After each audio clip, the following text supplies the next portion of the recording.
What's up, people? We Willie here. I'll be playing Vance Longstroke, bard extraordinaire, songsmith and weaver of tales. And one-hit wonder. That's right, exactly. Though we shouldn't speak of such things, Gideon. On to my good friend, my dear friend Mordecai. Hello, my name's Mordecai. I'm Pathfinder in chat, the newly crowned troll killer, and we are here to play some 13th Age. Woot woot. Had an epic kill last week, but I'm sure Scarlet will tell you more about that. I'm going to go to the captain. Ahoy there, I'm Captain Ahab, playing Captain Tom Flint, and I'll toss it over to Killian. Yes, this is Stig and Pat playing Killian the Paladin, and we're going to go to Agnes, who has our recap this week as well. I forgot to mention, my first mate is Wilbur the Owlbear. It's okay, Wilbur, he didn't mean anything. I'm Miss Scarlet Nitz. I play Agnes the Dwarf Fighter, and have the recap for you tonight. Miss Scarlet, you're going to town over there. You're whatever you're crafting over there. You're going to town on that before we get going. I'm impressed with your crochet skills. It's not crochet. Well, knitting, weaving. You really stepped in at the end, David. I'm like batting 0 with Miss Scarlet right now. Oh.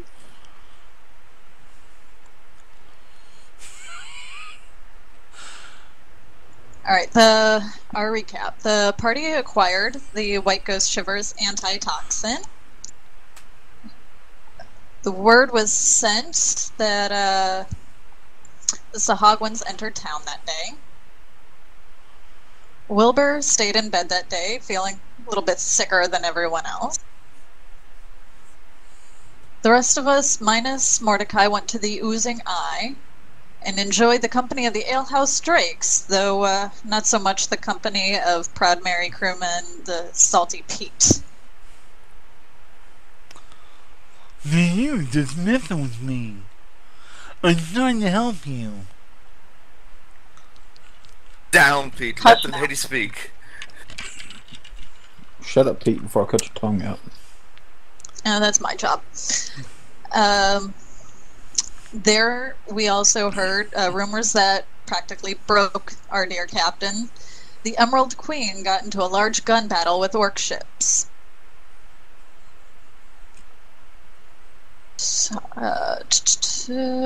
Shortly after Mordecai finally joined the party, we went to McCrackle's General Store to meet with the Sahagwin, where we were invited to go to the Sahagwin Council's village the next afternoon. That day they were meeting with their rival faction. Permission was granted from the Master Sergeant to go to the graveyard that night. The captain told us that the graveyard was the burial site for the Lich King's High Council. Feeling a bit better, we went to the graveyard and found no sign of the Gravekeeper, but did find a stairwell.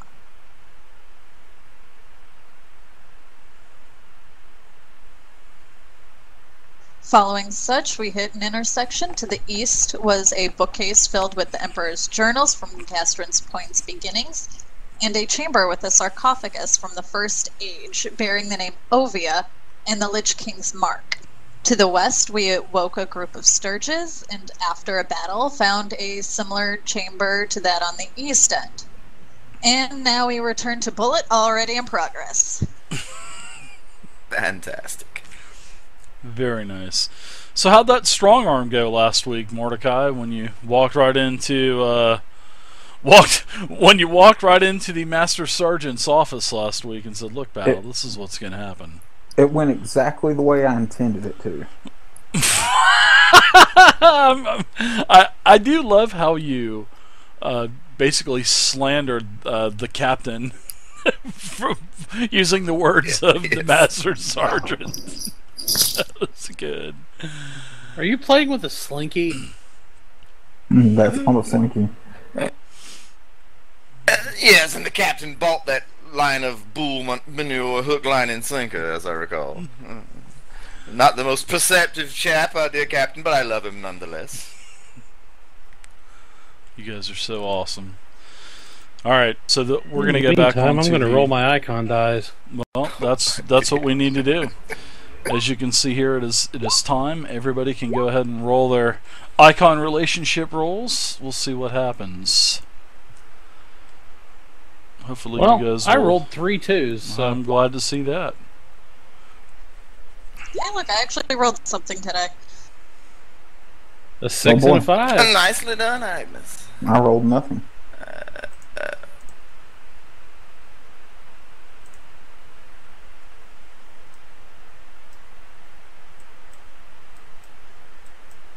You guys know what to do. You can put your... Ooh, wow, look! Hardly any rolls this week. I kind of like that. Right. So should we just not even put our five? Should we put our fives into it? Yeah, just put, Yeah, put it's your only 5 or 5s and 6. 6s. 5s mean that something could happen, but it's probably not going to be what you like. Right. So Okay. I like to see. Look at Agnes. She was the clutch roller this week. Captain Tom, you rolled like crap too. You didn't roll anything. I got a 5, but you know. Oh man! Holy cow! All right. Four 6s in the past 2 weeks. Eventually, luck's got to catch up. Well, that's what I was wondering. I mean, I usually picture you're a about scenario everybody. where Pretty Agnes solid. is the lone survivor tonight. Oh dear. I have to put you on another map before this map. I have so many maps going across the map tool, it doesn't scroll with you, unfortunately. Alright. Dave, while you were getting that up and pulling that up and everything, I will have to take a short break at about 9 o'clock. Sure, no problem. How long do you need? Maybe we'll just... 10 minutes. Alright, sure, no problem. That should be plenty of time to kill your character off. I mean, I don't... Yes. Love it. Okay, so you guys just had an encounter with several Sturge. You vanquish the foes, and I remember Captain Tom and Killian, they started proceeding north into the chamber, which, as you could see, where we left off, there was another tomb inside of this small chamber also. Same type of, 8-sided chamber, just like the other one, the 8th side being the entrance that you proceed into the chamber. So,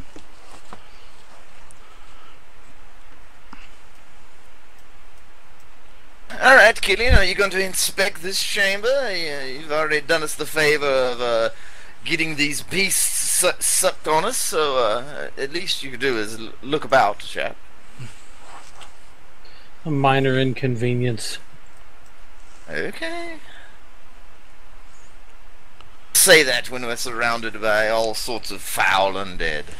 yeah, Killian, as you enter the chamber, you and Tom can both see that there's spider webs, just like in the other chamber. No large spiders, just small ones running around, running across the webs, jumping from web to web, trying to get away from you. There is also on the ground several sacks, more of these clay pottery jars, jugs, and the dominating feature of this chamber also is another, what appears to be a sarcophagus, or as Big Dirt would say, a carciphagus. So I'm assuming that just like the other one, there's a name somewhere in this. Possibly, yeah. But you can also tell that there is a faint, looks like the inscriptions, the wards that are on the other sarcophagus also. The same color blue. I want to take a look just in this general area. If I see any kind of, I'm going to have to do a search or whatever, but looking for any sort of secret entrances or secret chambers, something like that. Sure, if you want to do a perception check in this place, go for it. Yeah, I'm going to see if I can find the name. Pathfinder, your camera on the floor tonight, bud? Hey, it's down low on the table. So you're getting a little bit of the beer gut there. A little bit of fan service for us, Dave. Dude, that looks like the whole brewery. Hey, I like to keep it in front of me where I can see it. 23 on my perception. Your perception check reveals that there are no secret chambers, no type of false panels, and you're careful. You're kind of guiding your way around the different sides, and you almost stumble over one of the jars, cook it over, but you're able to steady yourself, Captain. You've got feet like a cat. Don't you mean foot like a cat?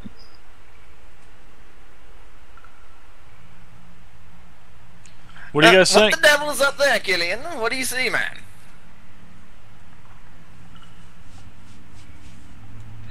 It's another tomb like the one across the way. I'm trying to find and see if there's a name in it. Okay, Sure, you look around the tomb. Well, you look around the sarcophagus, and there are engravings on the top. Between the different hashes of the icon, the Lich King's symbol, you can see that this says the Tomb of Alexander, year 149. Same year as Ovia, in the opposite chamber, year 149. The tomb is covered in magical wards. You could probably give me a killing. You could probably give me some type of, I would say, arcana check, or maybe a religion check, to see if as you're getting pretty close and looking, and as you're getting closer, you can see that the light of the wards are basically reflecting off of your face. Okay. I'm going to go with religion then, since that's a little better. Okay. Like I said, lots of clay sacks, jugs in the chamber. Sarcophagus is lying on a pedestal about 3 to 4 feet off of the ground. And, like I said, it is embroidered with the symbol of the Lich King, of the Spinach King. And, with the 13, can I tell if one, the wards are still intact, and two, if they're here to keep whatever's in the sarcophagus in them? Oh yeah, for sure. Yeah, you can tell that this is a mixture of both power from like a holy power, and also of an arcanic power. Sort of like something that has involved a combined effort to seal what is inside of the sarcophagus, and also probably to protect anything getting into it. It's actually a really powerful ward. This is something that you've only read about in tombs and journals back at the monastery. I'll pick up one of the pouches or whatever you said was on the floor real quick, and just look in it and see if there's anything interesting. Oh, the clay jars there, Captain? Either that or the bags. Sack. Yeah, the sacks. Whenever you pick up one of the sacks, the bottom just falls. You get it up about 1 or 2 feet, and then it just, the bottom falls out of it, and you hear a and it's just like a massive squat that just and it has this hideous smell, and you see a lot of worms in this. Probably it's like an old tribute bag of grains that's just been saturated throughout time, and there's a lot of worms running in and out of this, and creating chambers, and flies coming off of it, but there's this horrible stench, and now this horrible stench is starting to fill the chamber, and everybody else can start to smell this also. And okay, so this obviously would have been loud enough for anybody in the chamber to hear him do that, right? Oh yeah, you didn't hear the sack actually ripped. It was just, you got to figure I heard the plop. You hear the plop, but this sarcophagus has been here since 149, so this tribute's probably been here as long. Else in this room. What is that smell? So you're just holding a bag now. What are you guys doing up there? Tom. Defecating or something? We need to find this Gravekeeper or something. Is he in there or not? He's not here. No, let us continue southward. Okay, very well. I grow tired of this damn dungeon, Killian. Let's finish our business post haste, man. I don't have any dynamic light whatsoever.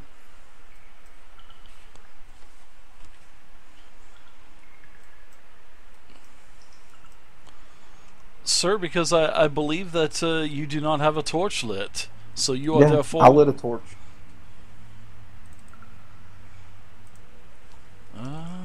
Okay, I will put a torch on you.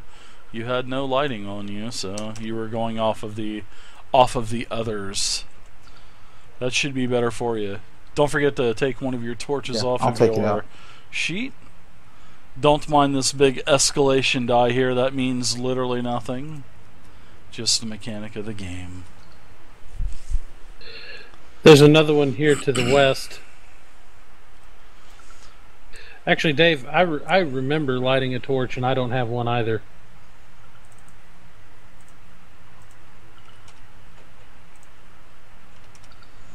Wilbur, do slow down. Stay close to me. I kind of grab Wilbur's tail feathers. Lovingly, of course. Hey, I caress them. Vance. Down, boy, down, Wilbur.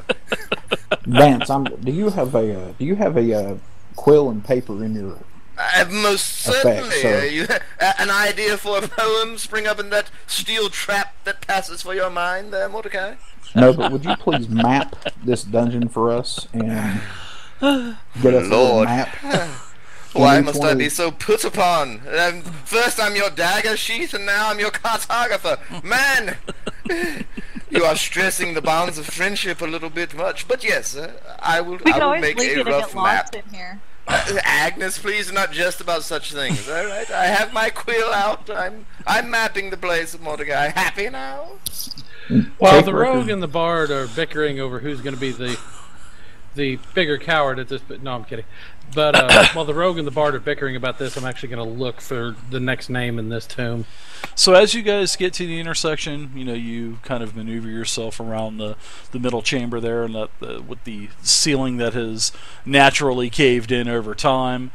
You head to the western wall. You see that the chamber does have another sarcophagus. One thing that you do notice about Mordecai, Killian, as you guys start to enter this chamber, you do notice that there is a sweet smell that is sort of refreshing compared to the last stench, the stench pot that you guys, the cesspool that you were just in the other chamber. Is this a smell we would recognize? Sure. It smells like a sweet honey oil. Probably in the containers of probably the jars and jugs. We rolled a crit. Yeah, I rolled a crit on that perception, trying to find the name. So what? Okay, when you guys roll, I need to know what you guys are doing told you I was and rolling. whatnot. Okay, but for what though? I can roll a dice too. I told you I was looking for the other name. A game of dice? Oh, we had Killian. May I buy in, sir? There is no need, Killian, to roll for finding the name, because there's another inscription on the top of the sarcophagus, and this says, "Here lies Gixon," and the year says 150. Is that Gixon? It is. And this tomb, this sarcophagus, like the other two that you have found before this, they are decorated with the same blue magical wards as the others. Bardographer, did you get that name? I got it, Mordecai. Yes, I will do my job. You do yours and protect me, you fool. Is the crypt keeper in there, Gillian? Let's find He's this not in fellow this and be one. I'm off. going to let us proceed to the eastern. Now, I will, hold on 1 second, I'm not done yet. Now, I will tell you, Killian, with your perception check, that you were, looking around in the jars and the other sacks. These jars seem to be preserved, and that is what you are able to smell, is this sweet, honeysuckle type of honey or fluid that is in these jars. Doesn't smell stale. It smells like it's been preserved over the years.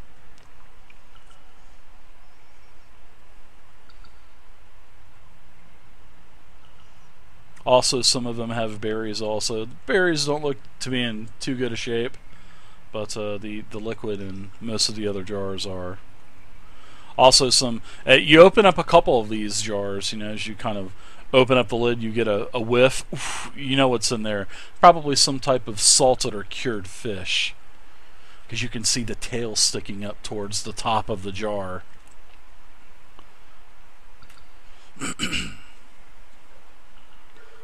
So you guys want to proceed over to the eastern chamber?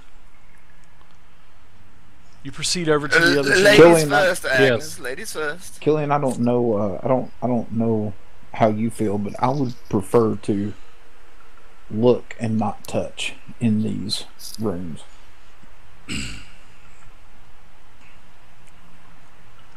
A sound policy, Mordecai. Same type of tribute in this chamber, Killian. Same types of religious symbols, the arcanic runes on top. Seems like something is definitely trying to keep these things here, and bound to this catacomb. There's a small altar in this chamber. Nothing on the altar. Actually, what you do see though, there was like a probably an area where a book laid on this at one point, so it doesn't have the thick dust residue as the rest of the surrounding area on top of the altar. So it looks like a book was probably removed here, or a page or a leaflet or something. But there are more barrels here. The barrels and everything in this chamber is pretty much trash. What is the name on this one? I'm glad that you asked that, Killian, because it says the year 150, and here lies Eora. And the one thing about the inscriptions on this sarcophagus, you notice that the lid has more of a religious presence inscribed into the lid.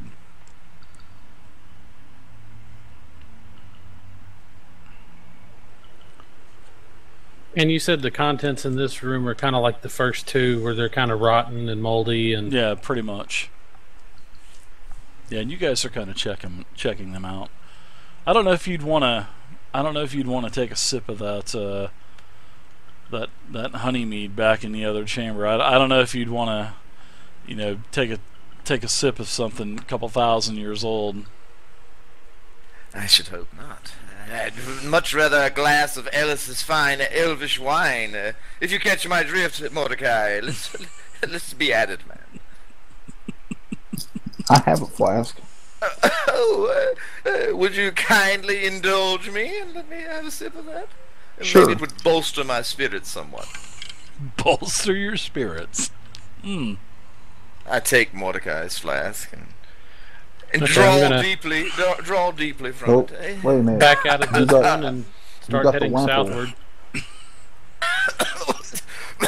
Mordecai, what are you, a foul assassin sent to murder me? Well, yes, I am. Play games. Hand me the wine, fellow, and I'll forgive you. Here you go. I'll even let you borrow my horn here. I'm gonna fill in the horn. I want nothing to do with that horn of yours, as you say. Hey, everybody! It looks like there's been another cave-in up here to the west. Another cave-in, you say? All right. I'm assuming that's what that is here in the room, right? It is. As you move into this western chamber, this is actually the worst of all the cave-ins. Lots of rubble, lots of natural earth, a lot of stone and earth, and portions of the wall are all in this pile. This is a pile that's probably about 3 to 3.5 feet tall. And this chamber's definitely seen better days. And in fact, it looks like it doesn't look too safe. I mean, it doesn't look as safe as the other chambers, but it does look passable. Give me everybody give me a Killian and Mordecai, give me a perception check, please, both of you. I was actually about to ask about that. See if the chamber was occupied. Agnes, do you think that damned fool Paladin is stirring up more of those sturges or whatever it was we fought? If he does, he does. You seem rather blasé about this whole thing. Well, if he does, there's nothing we can do about it other than kill them. Quite right, but I'd rather not stir them up in the first place. No, we have to find the Gravekeeper. There you go. I agree. So, Killian, as you both are walking in, Killian and Mordecai, you both see two beautiful, what appears to be flowers, big bulby flowers on stalks, sticking up out of the debris. There's 4 of these stalks. They appear to be beautiful flowers, bulbs that just have not bloomed yet. Not quite. Can I roll a nature check and see if I can tell what they are? Sure, you most certainly can. I would love for you to do a nature check. I want to see if you know what types of bulbs these are. So as you get down, as you get a little bit closer there, Mordecai, which I'm gonna kind of move you up so you can get a little bit better inspection. As you're climbing up into this rubble and pilfering your way through this, all of a sudden these bulbs actually turn and look at you, and there are 2 eyes. There's an eye on each one of these stalks, and then all of a sudden the whole mound of debris, the earth, everything starts to shift and rumble. And let's roll initiative because you're in the presence. Oh dear heavens, Agnes! You are in the presence of 2 Ultiugs. It's a kraken! Everybody get back!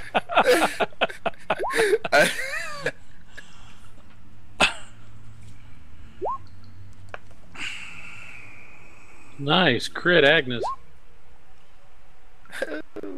It's like old Vance will be bringing up the rear again. I like it from the back, anyways.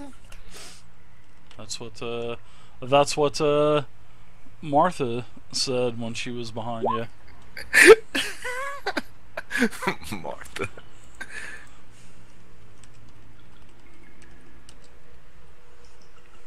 Alright, so I've got 2 initiatives I'm going to do real quick.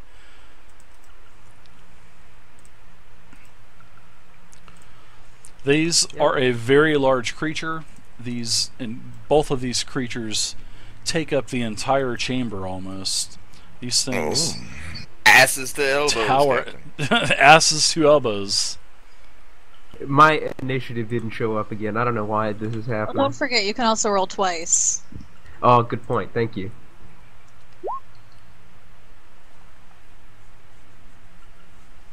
Ooh, horrible rolls. Even better. Okay. I'm going to stick with the 24 I rolled Are first. you targeting your token, Captain? Yeah, I did. Do you have your at tracker at the end of it there, Cap? Your macro? Yeah, I think I'm just using the macro that has my initiative on it. Are you targeting the token? You have to be targeting your token. I had it selected. Interesting. Right back 1 second. There you go. I will add you. Go ahead and change your number to whatever it is with your best of 2 rolls. I will go ahead and add Mordecai didn't come up either. Yep, I will add Mordecai with his 26 initiative, which is ridiculous once again. He has got the best initiative rolls I think I've ever seen. I don't think he's ever rolled less than a 25, Vance. Alright, so we have... His initiative is the least ridiculous thing about him, Dave. Except for licking those eyelashes. So Mordecai, what are you doing? You are up first. You have gotten the jump. You've been able to use your cat-like reflexes to dodge the impending doom that may loom over you, and you've got the jump. So what are you doing first there, Mordecai? As you just did not hear a single word that I said, you're up, Mordecai. Yeah. I'm not engaged with this guy yet, right? I do believe you are. You are engaged, yes, sir. You are close enough to be engaged. Shit. These things have massive tentacles, sprawling out, multiple tentacles. These eyes have basically withdrawn back into their head. Just like the Book of Vile Darkness, the eye. I'm gonna go for The wizard right back eye in. spell. Yes. Very, very nice. These are a more common type of kraken I fought many times before. A land kraken is A land kraken. Right. Okay. Just as fearsome as this land shark I've heard of. But much smaller. I'm going. But still ferocious. Right. These are actually Proceed quite with big. caution. I'm going for an evasive strike attack here. Okay. Let's take a look at evasive strike. That's your new one. It's a dexterity plus level versus AC. 18 versus AC. 18 versus armor class. That is a miss. Damn. It is I a. told you they're ferocious, Mordecai. I think you need to sharpen those knives of yours, Mordecai. Krakens are not to be toyed with. Does it still give me the movement though if I use that strike even on a miss? Let's take a look at this. What is it? Let's see. Yeah, I'm looking it up too. I figured you'd be telling me how the feature worked. Let's see. Precisely. Let's see. Damage. You missed. You're still gonna do damage. Don't forget, guys. On misses, you do damage equal to your level, so it will take 2 damage. But on a miss, that's it. Okay, good. I get it confused with the other one because there's one of them that you still get the movement even if That you was miss, tumbling so. strike, I believe. Yeah, I think so. Not knowing the rogue class thoroughly, but I do recall that. Yes. Is there anything else that you would like to do, Mordecai? I'm going to disengage and back up. Okay, you have 2 creatures there, which they are. I'll just say 1. So go ahead and do a DC 11 saving throw. And if you are successful, I will allow you to disengage. If not, your movement is expended.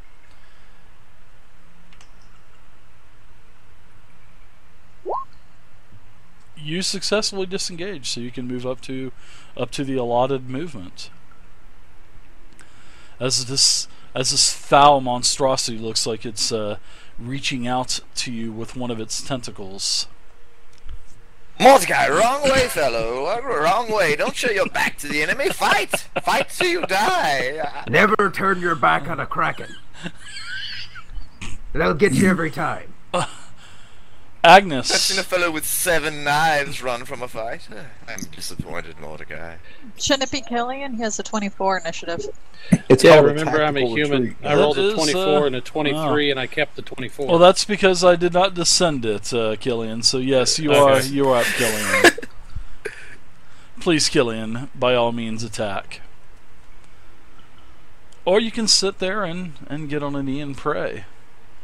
Pray to your deity. Pray to your icon that you need the inner strength to vanquish these foul creatures that you've never encountered before. Testicular fortitude or whatever. So what say you, Killian? So I'm going to step into this thing. I'm going to look at it, and I'm actually going to burn one of my smite evils, and I'm going to look at it and say, "Foul beast of the underworld, I care not where you came from, but you shall return from whence you came." Whoa. I almost want to watch Lord of the Rings after hearing that, Killian. Whoa. You shall not pass. So your 15 versus armor class is a miss. And I rolled max damage. Yeah, that's a real sticker, isn't it? So I'm gonna Ahoy there, Killian. I'm gonna bring the told you where they're escalation from. die. I'm gonna bring this Hang on. escalation die down here with us. It is set at 0. Need to add a D12 to the damage. Well, no, it just does. Hello. I think it just does. Is it just the 2, or do I? How does just- smite work, Killian? No, half on damage or half on miss. Okay. For your attack, your smite. Smite deals half damage on miss. So So I rolled an 11, so it 8 takes and 5, so 7 13. damage.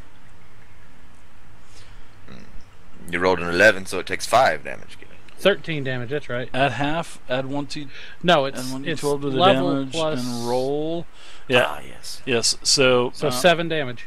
all right. Gotcha. Your total damage was what? D12. Wouldn't you do a total of? If We'll you're do doing 8 plus 7, whatever, 15, I think. No, 8 plus 5, so 13. 13. Yeah. The miss damage would just be his level, right? Oh, it's just his level. Oh, I'm sorry. Yeah, yeah. no, I was doing half I don't damage. know. His miss damage is different for smite. Oh, okay. The miss damage from the smite is 5, and go ahead and deal And with then Agnes, 2 and I'll get for back. his level. So that correct. That would okay. be 7. Alright. That's what I was thinking. 7. Alright. Yep. So that's it for me. Okay, Agnes, you are up now. Watch Agnes run in here and show you guys how to do it. Look at that. Are you attacking the creature to the top or to the bottom? Because you're in a position you're engaged to both, basically. You can attack The either one or. on the top. Okay, go for it. Agnes, wow, she swings her longsword and attacks. She hits with a solid 23, and she does her damage, which is 8. And I'm going to carve an opening, which means that my crit range is now 19 or 20. Wow, so you're going to use a flexible attack then, right? Yeah. Agnes is solid with the fighter, man. That's right. That's intimidating. Anything else for you, Agnes? Nope, we're good. She is a brawler, that's for sure. The captain, Captain Tom Flint, how's it going tonight? You're up. I'm gonna take 2 steps up here and pull out my bow and fire off at the one closer to the bottom, the one engaged with Killian. Okay. Yeah, you just saw that Killian had a pretty sloppy miss, but seems like he kind of fell into it, causing it some harm, because you see a little bit of this blackish bile oozing out of a few slices. That's gonna miss. Captain Tom, you almost hit Mordecai in front of you, as Mordecai hears an arrow sling right past his head, and Wilbur just looks over at you and just shakes his head at you. I need to check one thing real quick, but Wilbur, all he's gonna do is take a step in front of Vance and stand there. Okay. Did you also get my message in the journal? Yes. Okay. Yes. Yeah. Got a tweet back from Mr. Hines. See, that's what I thought. I just Yeah. wasn't sure. Yeah, I was pretty adamant about that too, but then I started reading again. I'm like, maybe it's separate, but it's not. So, which makes it actually makes sense. So, all right. So Wilbur moves, and is that it for the captain this round? I'm checking one thing real quick. Okay. Is there any miss damage on your bow? Yeah, I mean, I'll do my level, so I guess he takes 2 damage. Okay. I should give that to Mordecai, but I won't do that. Yeah, you should. Check that ear, Mordecai. I think you got a bit of a bleed going on there. Hey,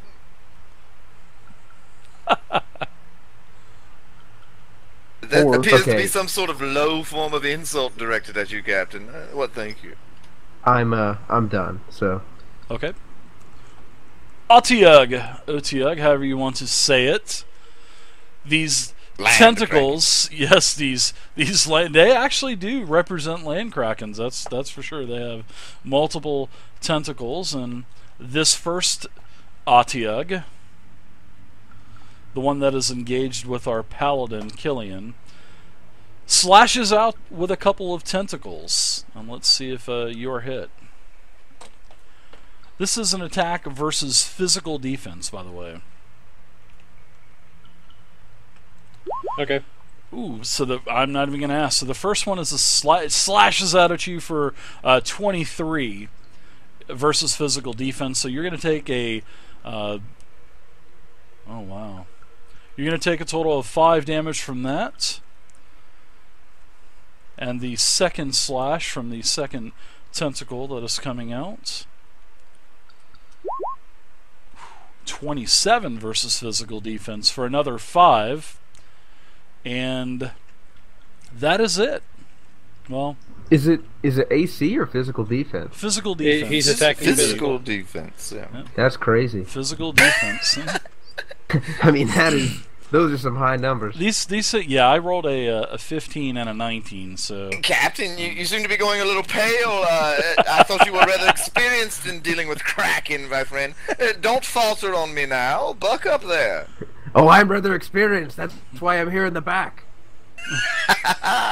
Touche, Captain, touche. Vance, it is your turn in the You initiative fellows order. seem to be having a hard time handling these land Kraken. Let the old Vance show you how it's done here.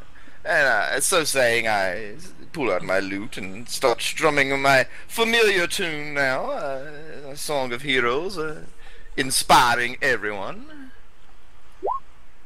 Right. That's there we everyone go. within 35 feet, right? Or within sound of your tune. It right? says nearby, so 35 feet. I guess. Well, Yeah, you're everybody's well within range. everybody's gonna get it then. Absolutely. And I'm going to direct some words of power, from my considerable might, towards this particularly ugly one down here in front of Killian. Actually, let me get my macros up. Alright, beast, go back to the depths and get ass to elbow with some of your fellows. We have no need of you here. And so saying...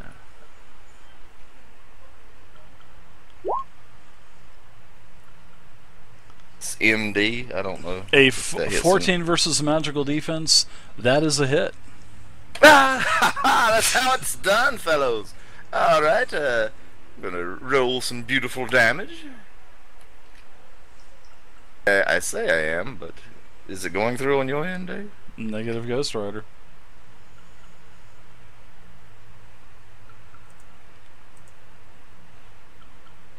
Those beautiful macros that I created for everyone else, they seem to work pretty good. I didn't hit the button. I'm just playing. I missed a string there. A string snapped on me there. Bang! But yeah, there you go. 9 damage there. And a little bit of black ooze squirts out of what passes for its ears. And this is Take that. the target on the bottom, correct? The one Exactly, okay. precisely. Very nice. Oh, Vance. my miss I'm going to damage sit is now tight at behind 3, Wilbur Dave. and then continue fondling his tail feathers. Wilbur, do stay here, fellow. I don't want to be exposed directly to those foul tentacles. Yes, Killian? I was going to say my miss damage, if I activate the ability on that breastplate, is now at 3 instead of 2. Okay. Okay. Atiug that is engaged to our fighter here. Agnes lashes out several times with its tentacles. First attack is a 17, which is a miss. And the second lash out is a 20 versus armor class. Would the 20 hit, or is that a miss? That will hit. Okay, so seeing that is an even hit, the Altiog also pulls you in and grabs you. So you are you are also grabbed, and as it grabs you, it is going to get a free big toothy maw attack as well, and it will get a +4 bonus to hit. Because any creature grabbed in 13th age gets a +4 to hit. So I will use a big bite you with a big toothy maw, and it sinks its choppers into your AC at a 19, which is probably a miss, right? 19 is my AC. Oh, so you're going to take a total of 21 damage from the slash of the tentacle and the big toothy maw damage. I'm going to Oh, take damn. Heavy Warriors, so I'm going to take half damage. It's a free action. Okay. So that would be, so 21 divided by 2 is, what, round down to... About 10 Rounds up. damage. So... No. What a lascivious beast groping all over Agnes like that. Torquemada, thank you very Hands much, man. off. Thank you, I can see the Torquemada. fan art I appreciate already. it, man. Right. Japanese entertainment. Yes, we all get it. All right. So Mordecai, we are up to we are at round 2. So I've put the escalation die at 1, and it is now 1 on the cam as well. And Mordecai, you are up.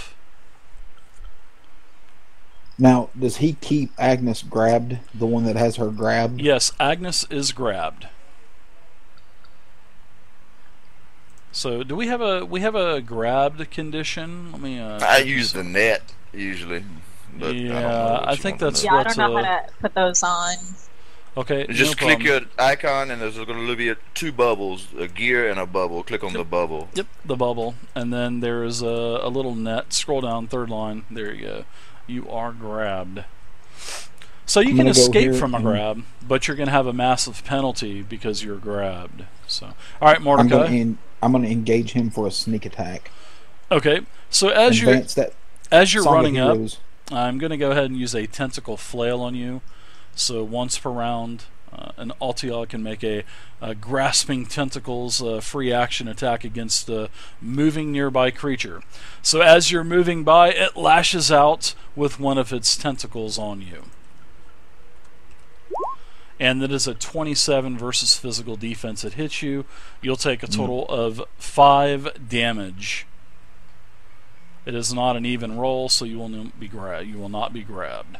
So Mordecai, you get slammed with a tentacle as you're caught off guard by this, slashing right past Killian's head, almost hitting him in the bucket head helmet that he has on. Okay, so my question is, does that interrupt the sneak attack mechanic? No, absolutely not. No, it just interrupts you for a split second as you get jolted for 5 damage. Hey, I'm just trying to be fair. I don't want anybody saying that 13th age sneak attack is overpowered. So, you know,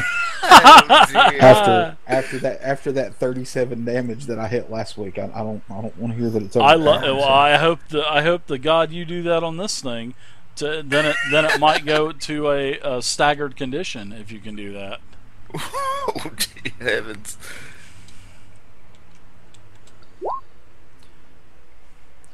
Your attack with the escalation die is a 24, which is a hit. So give me some sneak attack damage also, please. Hey, brah, I'm fixing to hit you with sneak attack. Total of 13 damage on the Artiug. Good deal. Ooh, definitely looked like it's taken a little bit of a beating, but still is pressing forward. It looks like it's trying to slash out again at everyone around it. So, Mordecai, is there anything else for you that you want to do? I'm going to take a verbal scream, and I'm going to scream at the ones back on the back and say, "You all get your asses up here." Well, you look like you're handling things rather nicely since your heart is back in the fight there, Mordecai. Do continue, please. Vance, shut up and quit singing. Shut up and start singing. I'm sitting here singing right now. Oh, Mordecai. Okay, guys, please do fight. Moving my rig while we go through this round. I'll be back. Super Dupe 411, thank you very much for the follow. That's what you want to call it. Thank you. All right, so Killian, it is your turn in the tracker now. You are up. And don't forget your +1, fellows. Yes. Well, there's no need to. No, there's you don't have to add in the +1 for the from the Bard song. Yeah. Okay. Yes. Now you for my for the song yes. Of my heroic song. Yes, that is correct. Thank you. Okay, so Killian, you're up. Yep, just punching the numbers in now, and I'm gonna kind of wind up and try and bring my axe down on this thing again. Sure. Yeah, that thing just zipped right past your head, and it kind of threw you off a little bit because as you attack again, you miss very badly this time. Anything else for you, Killian? You're going to do a little bit of damage. It'll be okay, Killian. Yeah, I'm going to do escalation die next round. Will be one more for you. And I ask Wilbur in a hushed tone, was there an optometrist in that town by any chance? That damned Killian, I think he probably needs glasses or something. Wilbur doesn't know what your fancy words mean. That's going to be my turn, Dave. Back in town. Are you going to do any kind of miss damage? Did you use a holy smite or no? No, I didn't do smite, so it's just the base 2. All right. So you catch it with the handle. Agnes, I'm just going to kind of hang my head in shame now. Alright, tell me if I can do this. Can I activate the rune? As Sure. a quick action? As a quick action, you can use your rune. Absolutely. Wow, Agnes. Uh-oh, the first time a magical item is getting Yes. activated. So your rune, I believe you have. Yes, it's a the plus 1 to armor AC, rune. PD, and MD. So you have +1 to all defenses for the entirety of the encounter. So go ahead and take that rune off of your character sheet. It is expended, and let's put a little shield on you also. And when we Don't put you the get shield like on a? you, we'll put. Don't you get a bonus random thing for the rune as well? That was it, +1 to. Usually, Oh, a rune okay. for armor is +1 to armor class, but her Gotcha. randomness also she rolled a 56, which also added +1 to physical defense and +1 Great to roll. magical defense. Awesome, Agnes. Yeah, it is. So. No, Dave rolled that, actually. Oh, did he? Yeah. Okay. Well, I take that back. Hey, No, Caius. He didn't do anything. It's all David. Thank you. No, I'm just kidding. It's about time. Okay. All right, Agnes. So you've used a quick action. You've used a rune, and you can. Everyone for a split second sees a burst of light come from the chamber, as it looks like Agnes is now surrounded in a like in a bubble, like a bubble girl. And then it dissipates and basically sucks back into her armor. So +1 to all defenses, as I dig myself a hole a little bit deeper. Yeah, that would be a good time for me to swing my sword. Yeah, it would be. So yeah, let's see if you hit, and then we'll see what you do with your flexible attack. So another 24, a solid hit. 24 versus AC hits. So what are you doing for your flexible attack? As she's looking at her cheat sheet. It's not cheating until I have this memorized. You are grabbed, by the way, too, but you're able to attack with no penalties. Alright, I'm going to take defensive fighting, so my AC until the end of my next turn is +2. Okay, so that'll basically overwrite the rune, but you'll still have a +1 to MD and PD. So, all right. So, holy crap, nice job, Agnes. Anything else for you? You want to try to break away from this thing? No. Yeah. Well, yeah. If let's see, if you want to, if you want to break away, you're going to have to use your action to break away next time. So, because you're still held. So you're pretty much done. So the captain is up now.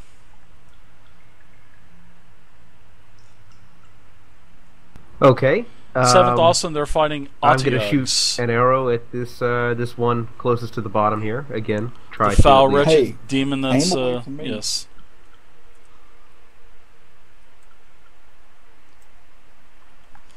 You'll be glad to know that I started working on a 13th Age fumble deck and critical deck. So Oh my I will God. have those No, we could have done without for that. you. What was that?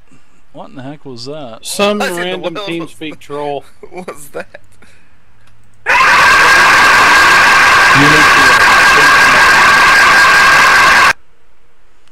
See ya, Jay Levine. Probably somebody that Good is heavens. watching the Twitch stream. Goodbye, but no problem. I'll track their IP later. I'll find out who it is that always comes into TeamSpeak. So I love to do things like that. I find a lot of information out about people. So all right. Oh my God. All right. Oh, so, I'm gonna get me a LifeLock Since- subscription immediately. Since I got into partnership with Twitch, I've had conversations with other streamers that have had these kind of problems, and they've shown me programs that I could use to find certain things out, if you know what I mean. So, anyways, Captain, so You are, I horribly missed with a 10. you did with a 10, And so I guess he will still take 2 damage though. He will. The Mhm. the one on the bottom, Yeah, he and does. Wilbur's going to leave the safety of Vance and run up to the one I just shot and Okay. try to attack him as well. Okay, so just before Wilbur gets up there, the Otyug to the north lashes out like the one on the south, like the one to the south did, and hit Mordecai. So Wilbur is now being attacked as he rushes in to help his party mates. And that is a 12 versus armor class, which I think is a miss. Miss, yeah. Okay. So he's gonna try to do his claw attack, and we'll just see what happens. Okay. Please feel free to attack away, Wilbur, with your +6 to attack. I think Wilbur's pretty solid. Oh my god! Okay, hold on. I think there might be something wrong here, because I have rolled a 3. That was a 2 there, Captain. Oh, the that was roll a 2. was legit. The roll was legit. Okay. Well, here's I what think I'm gonna do Wilbur's then. still suffering a bit from the white ghost shivers. I'm gonna use Wilbur's one of his daily powers to re-roll a missed attack. So we'll see if he can hit.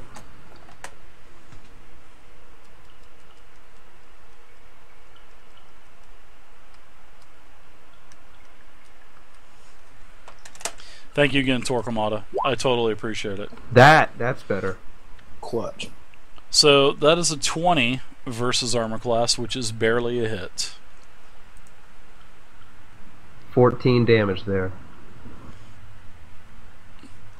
14 Good damage. show, Wow, Wilbur. very nice. Very nice. And you notice that this Otyugh is now in a staggered condition. It has several large wounds. One of its eyes is hanging out of the sockets a little bit, a couple inches down. Kind of keeps slurping back up into the socket, but keeps falling back down.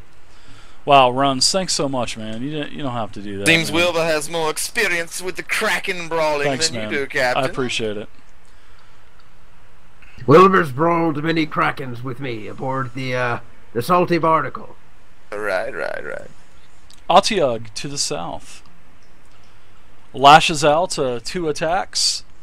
Doesn't like the look of Wilbur, so it seems like it's turned it's starting to focus its attention on the first mate. Ooh. The first attack by the Otyugh on Wilbur, the first mate, is a crit. Wilbur doesn't have as many hit points as the rest of us, so Wilbur will take this may be 10 this may be damage. pretty rough. No, he'll take 10 damage, and I will go ahead and take a grab on Wilbur. So now Wilbur is grabbed, so go ahead and add the net if you don't mind, Captain. And then I will go ahead and take a nice big toothy maul chomp out of him also. I don't know how to add the net. Okay. You click on Wilbur's token. Yeah, click on Wilbur's the bubble, token. and then, Little bubble beside the gear sprocket, and Got then it, scroll got it. down. There's the net. There you go, a little netty poo. So now let's see if this big toothy maul sinks its choppers into you. And that would be a 15 versus armor class. That's on luckily Wilbur. a miss. Okay, you are lucky, because that would have been pretty devastating to Wilbur. I would probably have to say. Might have killed Wilbur. All right, so that is it for the Otyugh. Let's go to Vance Longstroke. It is your turn in the tracker now. Alright, I'm not particularly attached to these fellows of mine, but old Vance's heart is breaking for their plight up there. So I'm going to try and continue assisting them with my song, see if I can pull it off. Thank you very much, Runs. I appreciate it, man. And I don't. I miss a note. The whole thing goes sour. Yeah. But when I fail to sustain, it activates the final verse, as they say. So I guess I get one more flourish in before the whole thing goes downhill. And one person gets a +2, and I'm going to give it to Agnes. You have a +2 now. Everybody else doesn't get anything. This is just for the next round for your 2 hit. Yes. Everybody else. All right. There you go. You're SOL. All right. So Agnes is she's stock locked and loaded, man. Yes. Vance, would you like to do any movement, Vance? No movement whatsoever. I I'm would going to love stay for you to take some exactly where movement I'm right at. now, Vince. No, David, I'm no fool. I've already seen several of my companions get slaughtered through moving. I'm going to attack this. Which one did I see was most weakened today? Can I tell? Yeah, this is in a staggered He's condition. got the one with the eyeball hanging out. Yes, the eyeball keeps falling out of its socket. So it is in a staggered condition now. So did you do any damage on a miss, Vance? No, I didn't do any damage on a miss. No. Okay. Well, I still have to roll, but yep, you do. But yeah. Kind of threw him Back off to there the for depths a second. with you. Back to the lock with you, Nessie. I've about had enough of these damned land kraken. 14 versus that's a magical miss. defense. Yeah, that's definitely. Is oh no, 14 magical defense. That's a hit. All right. Vance is a bit of a munchkin, David. He's going to target the weakest defense always. All right. So yeah. Take that, you foul-looking abomination, and I'm gonna deal some damage. 7. I guess the eyeball pops on out. Falls back down about 4 inches. A little bit more of inches, this ooze squirts out of his ear holes and such. Take that! I'm not gonna fall for your little traps. I'm gonna stay right here. Put right here. Uh-huh. Guys, you guys are so generous. Thank you so much, guys. Cyclone, thank you, man. Alright. So this is the... up here to the north. It's going to attack a couple times. It actually has Agnes in its grasp and is going to try to sink its choppers into... first off, it's going to lash out and attack first. So they have 3 tentacles? They have multiple tentacles, yes, but they only get to use 2 per round. Okay. So, what's the escalation die? Because I don't see it. We're not to the end of the round yet. The escalation die is up here. Yeah, it's still 1, I believe. Yeah, it's still 1. Yep. As soon as we're done with suddenly a gelatinous cube attacks back. A gelatinous dice, a gelatinous 6-sided. Oh my word, Captain, help me! Okay, so your miss with an 11 versus physical defense on the first grasping attack. Now, it's going to go ahead and it's going to use its big toothy maw on you because it is grabbing you. So it does get a bonus to hit. That's a plus 12. And that would be a 23 versus armor class, which I think that breaks through your bonuses. Yeah. So you're going to take a total of 16 damage from the toothy maw. Ouch. So that's a couple of those that you've... are you staggered now? Our dwarvish hero, is she staggered for the first time? Oh, you took half damage the first time, so you'll take 16 more from this. Really close, though. Okay. Well, that's... Oh, what a haughty young lady. It's good that you guys took toughness right off the bat. I'm actually pretty happy that you guys did. Okay, so Mordecai, we are now in round 3, which escalation is at 2. I've changed it. Escalation means that you get plus 1 more to your hits, and Mordecai, you're up.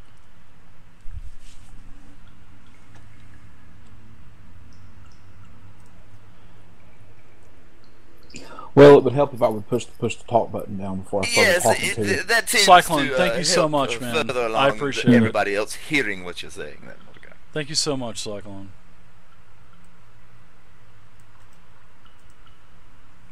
Well, let's see here. I'm going to... Now this one does... I'm assuming... I didn't get hit, so... Okay. I'm just making sure this condition works. Yeah, I'm going to use Shortcut. Okay, let's check out Shortcuts really quick. Spends my momentum. Do you have momentum? I think you hit the last round, didn't you? Yeah, I hit the last round. Yeah. So you can go ahead and make your melee attack. But you do have momentum.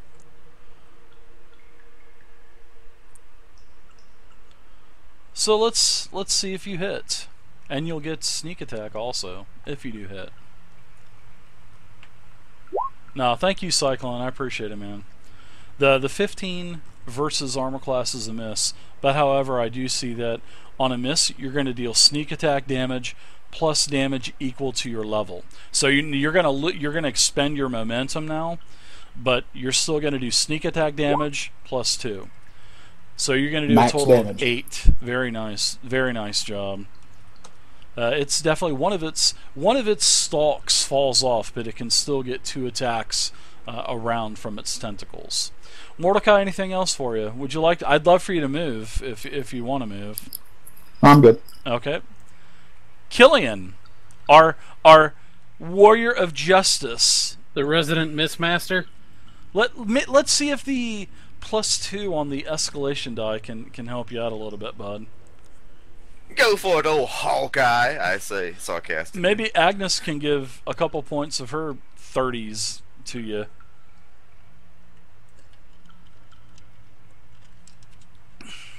Well, first thing I'm going to do is I'm going to spend a second charge on the smite.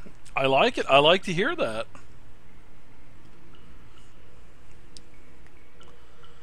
Let's see if you can smite this putrid evil back down to the depths of the Underdark. Or to the trash pile that it just popped up out of. Yes. I said once, I will say it again, vile creature, go back to whatever foul hole you crawled out of. Wow. Beard's looking good tonight, by the way, Captain. Do you calm that thing, Captain?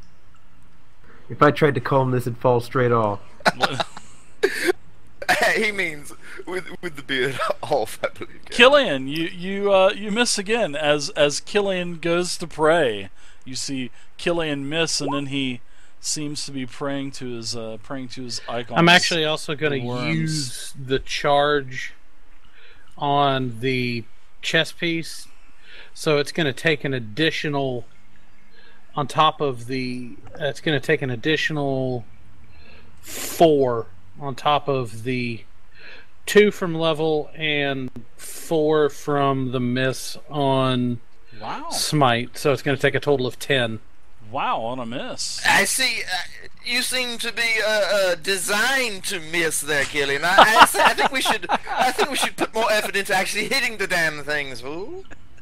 He may do less damage. So as I activate this thing, I kind of flex my shoulders forward, and these bone spikes kind of protrude out of this chest piece. Yes, almost several of them protruding from the side, plate almost hit Mordecai. Mordecai actually has to go, what the hell? But yes, I mean, you are just like a porcupine. All of these spikes just, and it's like you hear the My God, shing, Killian. like swords being pulled out of scabbards, shing, as these bony, spiked, sharp barbs just protrude. My out God, of your Killian, armor. you picked a hell of a time to get horny. Agnes, please save us. Yes, please. Yeah. Agnes, so you'll get a +2 this round to hit. You're welcome, dear. On the it's got to recharge 6+. Is that on the D20 roll? Agnes, your miss. Your Yeah, hit is Killian. your swing is a miss. I'm sorry. Your hits is a miss. And I'm going to use Grim Intent for my maneuver, Okay. Grim which doesn't Intent. activate until next miss damage. Okay. Anything else for you, Agnes? Would you like to try to? Well, you can't break free and run, but you can try to disengage with a penalty if you'd like.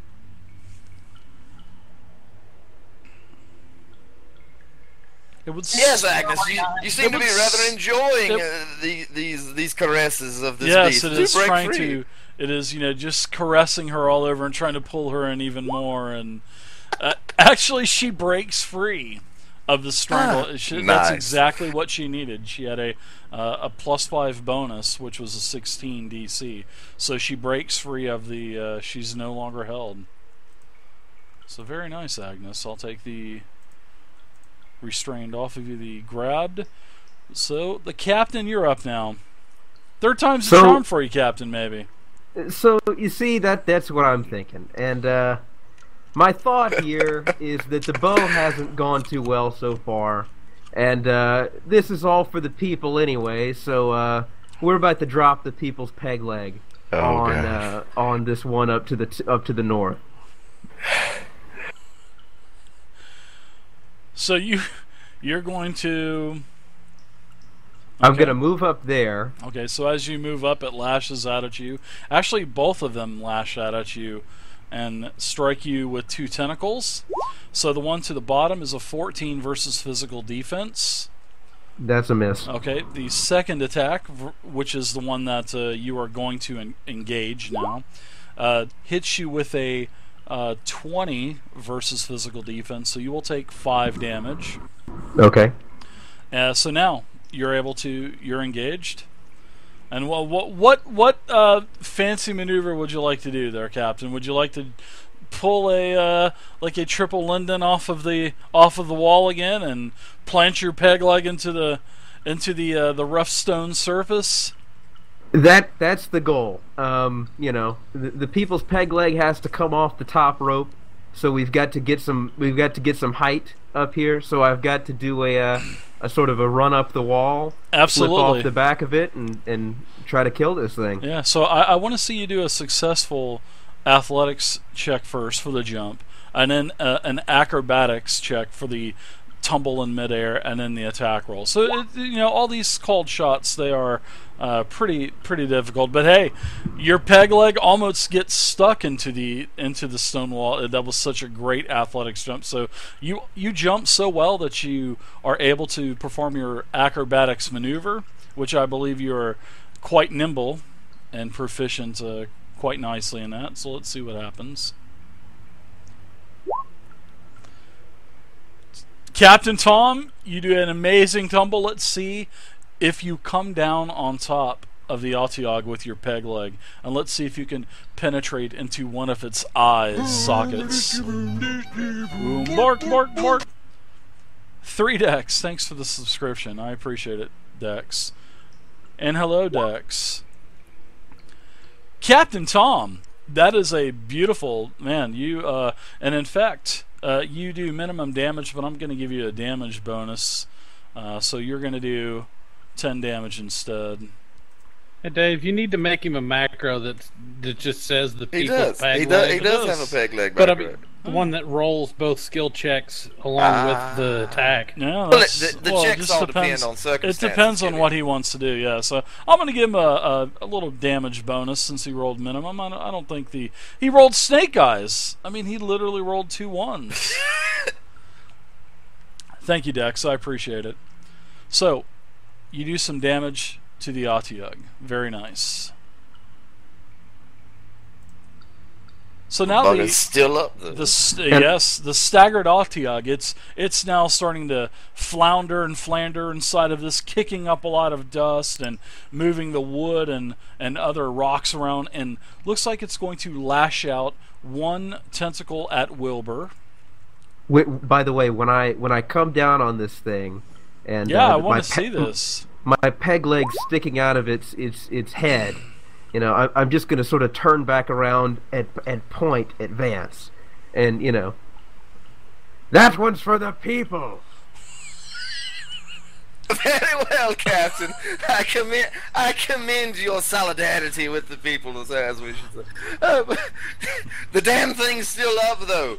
Your cracking fighting skills haven't managed to put it down yet. He hasn't done this in a while. Leave him alone. The first lash out at Wilbur misses, but the second, as it really gets a great strike in on Killian, will hit Killian for a total of 8 damage. No, 5 damage, I'm sorry. Now let's go with Vance. You're up now. Was it an even hit or not? No, it was odd. Alright, if I may ask, what's the escalation die at now? It is 2. Okay, don't want to get fancy yet, fellows. I think we may still have a chance here, so I'm gonna thank you, Dex. stick with the old how you go-to doing? plan and direct some more words of power towards this one that seems to be How's at school death's going? door. And let's see here. 19. 19's a hit. That is a hit. And, that activates a battle cry. So I'm looking at Agnes. Agnes, dear, Vance has got you. I am going to provide a little bit of help for you. Do roll a recovery, madam. And I will post that. Let's see. It is... pull it together. Pull it together, girl. There you go. Nice. Yeah, I am both useful in the fight and in healing us up. I see. Killian, what? Hit the damn thing, man. Yeah, you're very welcome. She lady. feels a very calm sense of warmth come over her as she's... Right, a slight groping sensation overtakes her. she gets a little bit of healing there. I'm trying to watch my boundaries here. Alright, I'm gonna deal some damage to this thing. Take that!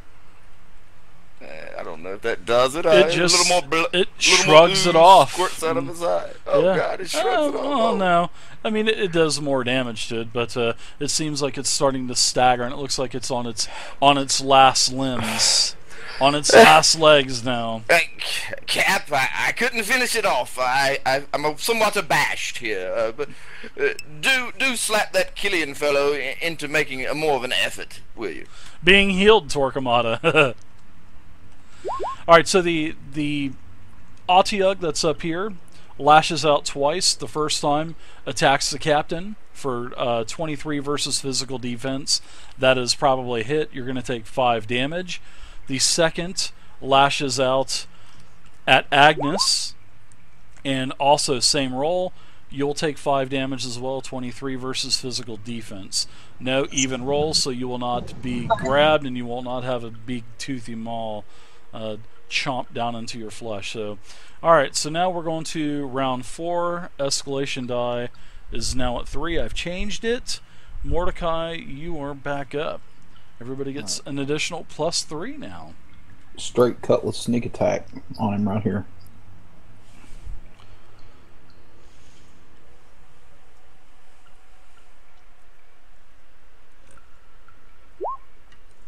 Oh dear! Wow, Mordecai.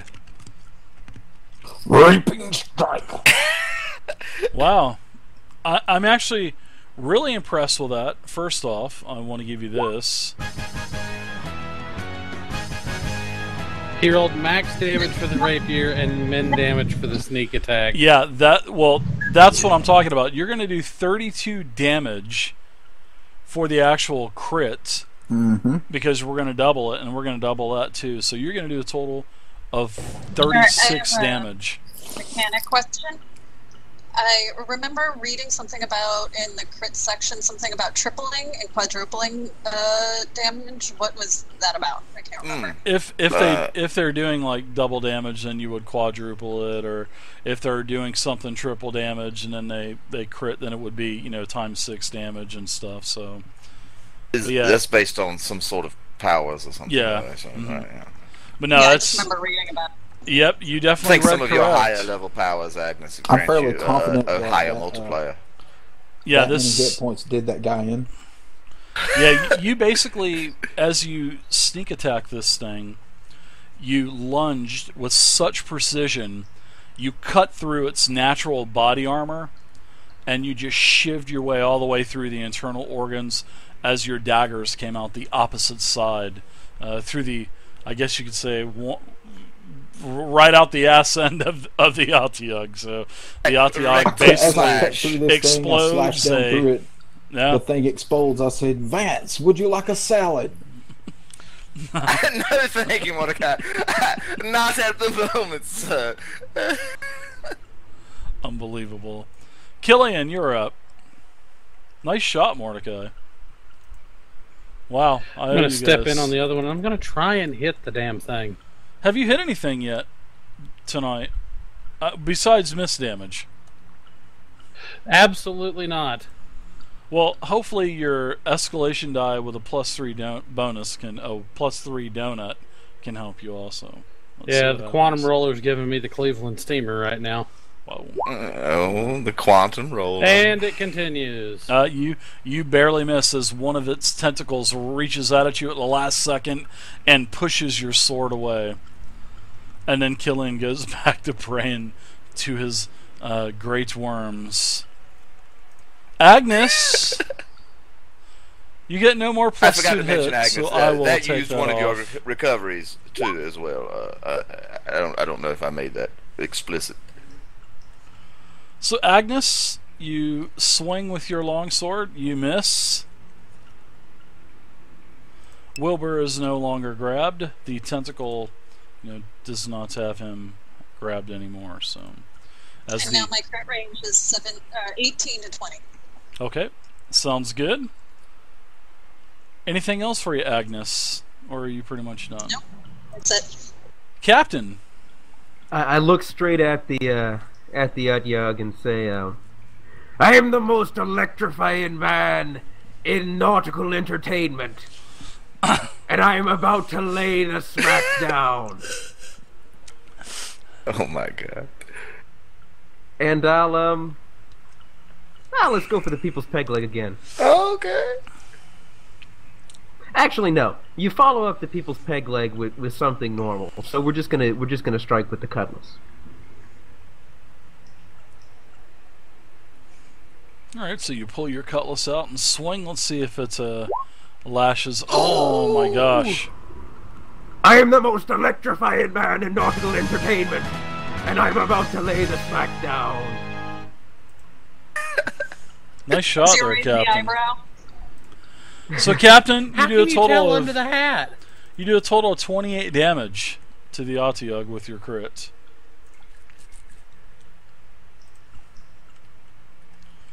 And with your crit, you send this foul, putrid creature into a staggered condition. Nice shot, Captain. Well done, Cap. You guys have some serious crits going on tonight. Nice crits. Well, at least with that last miss, my breastplate recharged. Yes, Killian. Vance. We understand you're well versed in missing and are designed to do so. It seems. All right. I see this other bloke up here staggering and stumbling about. I'm going to direct more of my scathing wit towards it, shall we say. All right. Let's see. I don't really have anything, so just die. You die, okay? I keep forgetting about Wilbur. I missed him 2 rounds in a row. It's fine though. Go on ahead. It's my bad. 21 versus magical defense. That is a hit. That's a solid hit. All right, and as your musical notes slam up against it. Man, I should have been tracking this. I don't want to find out. Do I look at my mates here and see if anybody is really worse for wear than they should be? Killian, how are you holding up, friend? Fairly well right now. All right, I will. Never mind then. All right, on with business. Oh, Vance, I'm having a great time. Oh, man, How about you guys you? are- Captain, I didn't even ask you. Leopold, Please, thank you, man. be at slicing this Thank you. thing, and don't pay any attention to me. That's eight thunder damage, as they say. A little bit of brains come out Thank of you, it, or Leopold. what passes for brains. A little black ooze. It does. It does a little bit more damage, that's for sure. Can't get, thank you very much. No movement for me. Old Vance is staying put. Alright, so seeing that you've got the attention, you've got the full attention of the Utyug now, Captain. Hello. It seems like both of its tentacles are now, looks like they're coming in towards you. So, the first attack is a 25 versus physical defense. That is an odd roll, so you'll take 5 damage. Good that it's not even. Next one is a 12 versus armor class, which is a miss. So you'll take a total of 5 damage. QuidKid93, thanks for the follow. I'm the All right. people's champion. What are you thinking, foul land kraken? Alright, so now the escalation die is up to 4. Whoa. We're in round 5. Maybe I can hit this turn. Don't If count it those, this Gillian. long. Mordecai, you're up now. What say you, Mordecai, as you've I'm gonna moved go into position? And as you move into position, it slashes one of its tentacles out at you Okay. and hits you with a 24, so you'll get hit for 5 damage. And now you can proceed to cleave its head in and probably enter through the rear and exit through the front. I'm gonna roll just a cutlass sneak attack since he's engaged to what now 4 people in front of him. So I'm taking him from behind. Best move since the Viper Strike, huh? How Nice. rude. Thank you guys for your donations tonight. You guys, thank you so much. Is this thing about as big as those ladies you came Leopold, down the stairs with on the Cyclone, first night? Dex, thanks. I appreciate it. No, they're bigger. Runs, Torquemada, you guys, thanks guys. The Altiog or the ladies? The ladies. So your attack, Mordecai, is a miss.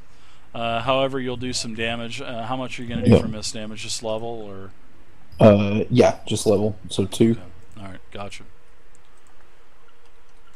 All right, so Killian, let's see if you can hit this thing in round 5. Killian hasn't hit I anything doubt yet it. tonight. You're getting a +4. I mean, escalation dies up to 4, so let's see. The way the roller's treating me tonight, I don't think I could hit with a +10. Well, you've got to. You know what, And Killian? the streak continues. That is. Well, do you have the? You don't have the song from the bar, do you? No. No, but I you missed already it missed there a it. while Yeah, back, Dave. you- I Is couldn't your- continue singing. Is your attack versus armor class, Killian Ward? It's just Yeah, a basic melee yeah, attack. Yeah, it's it's just- versus armor. I'm gonna say that the foul beast stumbles a little bit, and you're able to barely connect.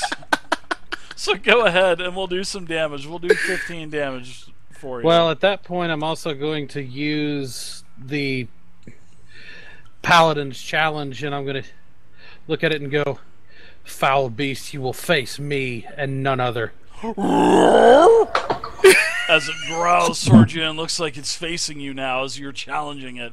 Yeah, Yes. run from the people's champion. You can't face the most electrifying man in nautical entertainment. Captain, have you been in the cups again, Captain? And it's going to take a neg 4 to attack anybody but me. Sounds good. Agnes, you're up now. As Agnes, as Agnes basically drops her weapon. Oh, I dropped my weapon. Yeah, but I used Grim Intent, so the next time you would deal miss damage with a melee attack, add a weapon die to the damage. Sure thing. Go ahead and add a weapon die to the damage. So it would be what plus D8, right? So go ahead and just do a D8, and we'll add it to your +2. And we'll say that as you drop your weapon, you punch the Atiog directly in one of the eyes for a total of 3 damage. As the eye pops out of the socket and is on the the cord of the eye as it just kind of dangles down. Blah, blah, blah, blah, blah.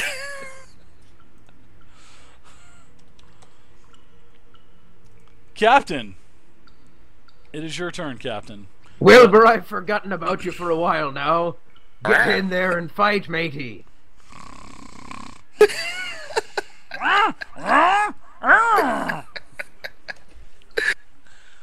Okay, so you're gonna go ahead and He's put, gonna swing on this guy over here. No, he wakes up, he gets startled and slashes out with his claw. His hat falls off and he gets such a great connection, he basically slashes the entire head off of this Atiog as it falls over lifeless on the ground. Good show, Cap. Another one for your penny novels that you spread about there. As he picks his hat back up, Wilbur puts his hat back on. Good work, Wilbur. And I'll give him a pat on the back. Kind of looks at you a little little funny, like you forgot him or something. Okay. So, Dave, I'm going to burn my Cure Wounds spell, Okay. and I'm going to use it to gain a free recovery on myself. Cure. Now, how when do you get your Cure Wounds spell back? One per day. You're It's a okay. daily Well, I update. wouldn't even do that, Killian, because you're still in just the right now. You're going to be able to use your recovery. So yeah, don't use your Cure Wounds. We lost Killian. No, I'm He's- still in here. he's just I had not a in the- second window for. Oh, gotcha. I'm gonna try and Okay. recharge Just my my character song. I'm gonna character tune my sheet. loot Yeah. back up and I'm gonna have to throw- see if I could I'm gonna recall have the to throw words. a couple of recoveries. I'm going to Okay. use a recovery next to Wilbur and heal him up as well. Sure, you guys go ahead and feel free to use your recoveries. Roll any recharges that you have. Vance, if you have a recharge. Wow. I have successfully recharged. Nice. My loot is in tune again, fellows. Bling, bling, Take bling. heart, take heart. Bling, bling, bling, bling, bling, bling, bling. So you guys need to Hey, don't forget to deduct your recovery totals also from your token. Dave, my recovery doesn't tell me what I recovered. 2d8 there it plus con. You get a d8 for your hit There it points. is. I Yeah, assume. there it is. Mordecai rolls a recovery and gets healed for 3 + 1 + 1. So you get 5 back.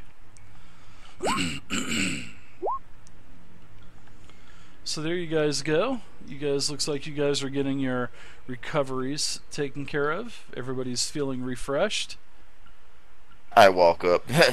Hey, you fellows look like shit. What happened? These land kraken get the best of you? Oh, I recovered for full. The protection aura fades off of you as well, Agnes, from the rune. And what is that monkey wrench on there with 5 on, Captain Tom? I didn't put that there. I thought you did. No, I didn't. I'm gonna take it off. There you go. I've been wondering that the whole He's time. repairing his automobile, David. It takes 5 more rounds before we can go to the convenience store. Are we playing Daisy? Daisy 13th Age? You know, it's funny. If you look at it in the right way, it kind of looks like a peg leg instead of a wrench. Gillian, I do believe we really need to get you some glasses, fellow. You're seeing far too many things that shouldn't be there. Get Dave, him in this bifocal. in this big pile of trash, I want to do the pirate thing and search around and see if I can find any hidden gems in this pile. I'm glad you asked that, because as you're down there scarfling around and pointing out to Wilbur to use his claws to dig in the more rougher areas, Wilbur he lifts up and he has something dangling from his fingers. It is a pair of leather boots that are dangling. What have you got there, Wilbur? And he looks at Wilbur, him, we both looks know down that at you his can't feet, wear boots. looks back up, looks down at his feet, kind of shrugs. Wilbur, your feet are far too large. Yeah, exactly. Here, hand those to me. Let me take a look. He hands them over to you. They're very dirty. They've been here for a very long time. The shoestrings have actually survived over time, and the leather has as well. Very dirty, though. Not very fashionable boots there, Captain. What do you intend to do with them? Do they appear magical at all, or are they just boots? That I don't know. Let me take a look at them. Yes, they're magical. No, I'm just kidding. No. Can I use an Arcana check then? I'll tell you what. You can see that there are small little bone trinkets, where the hanging off of the ends of the shoelaces and several, I want to say, coffins that are also engraved into the shoes. So sure, you can. I will allow you to do an Arcana check. Sure, to see. We'll see if there's any kind of magic to these shoes.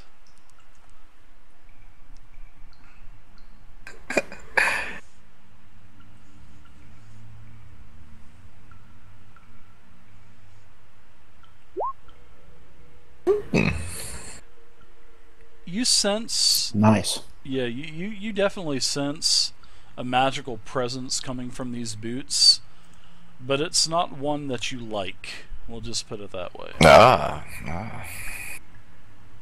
Ahoy there, Killian. I think I found some evil boots.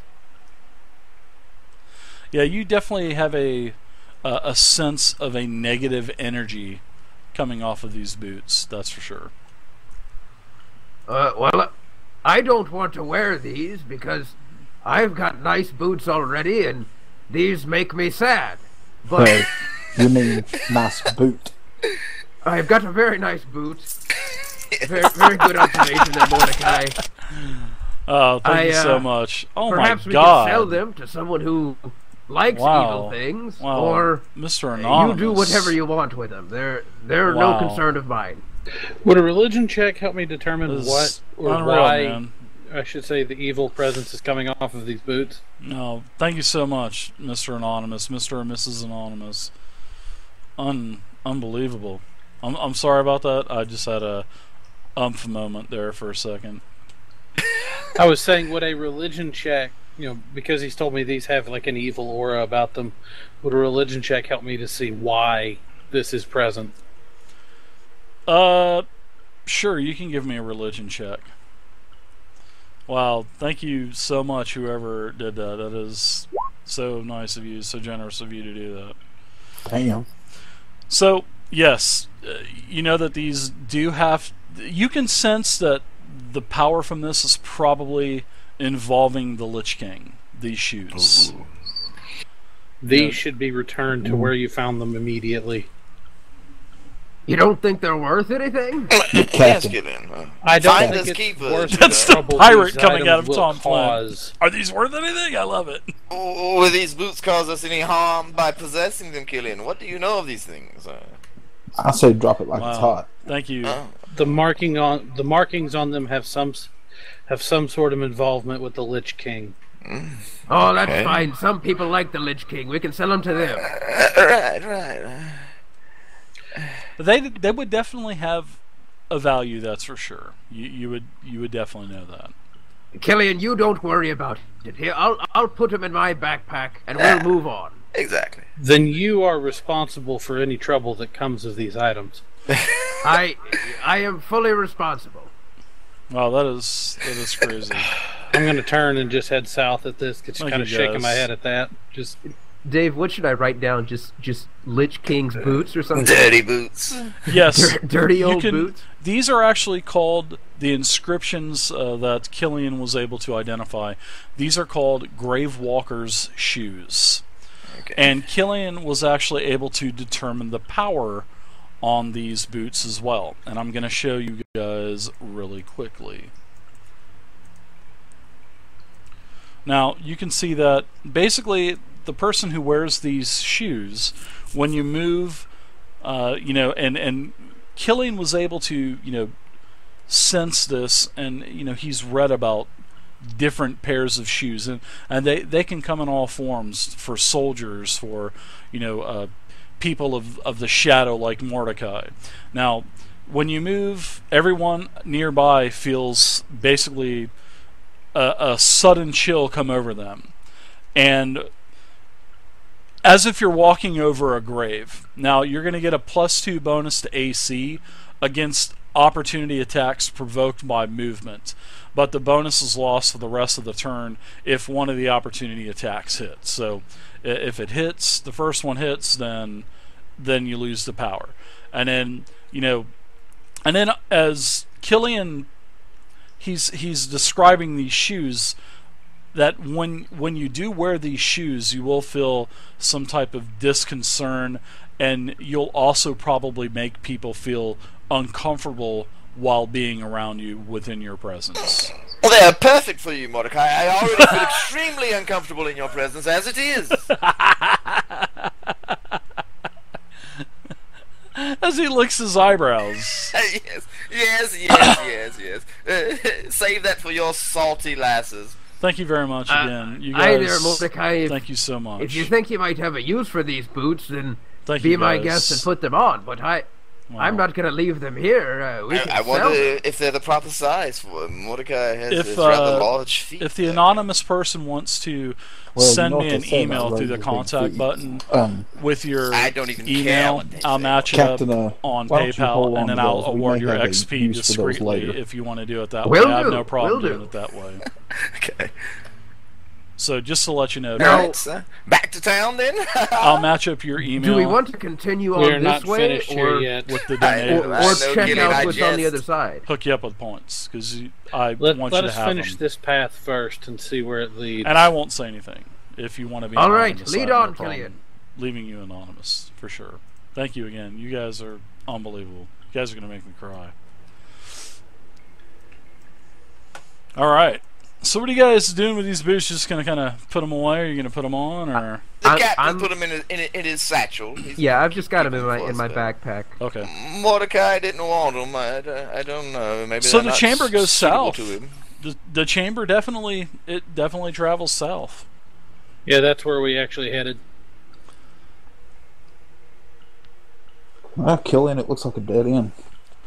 It is a dead end, but as you enter this chamber, you can see that there is a turned over, I want to say, coffer full of charcoal. But this charcoal is so brittle, it just hasn't been used for some time. And then, as you enter the chamber, there's two odd-looking spires that dominate both the east and western walls of the chamber. What do they look like? I mean, are they They- writing on them, or There's about the ceiling is about 10 to 15 feet, and these spires go to the very tip. I would say there's probably an inch gap between the natural ceiling of the catacomb and the top of these spires. There's about an inch gap.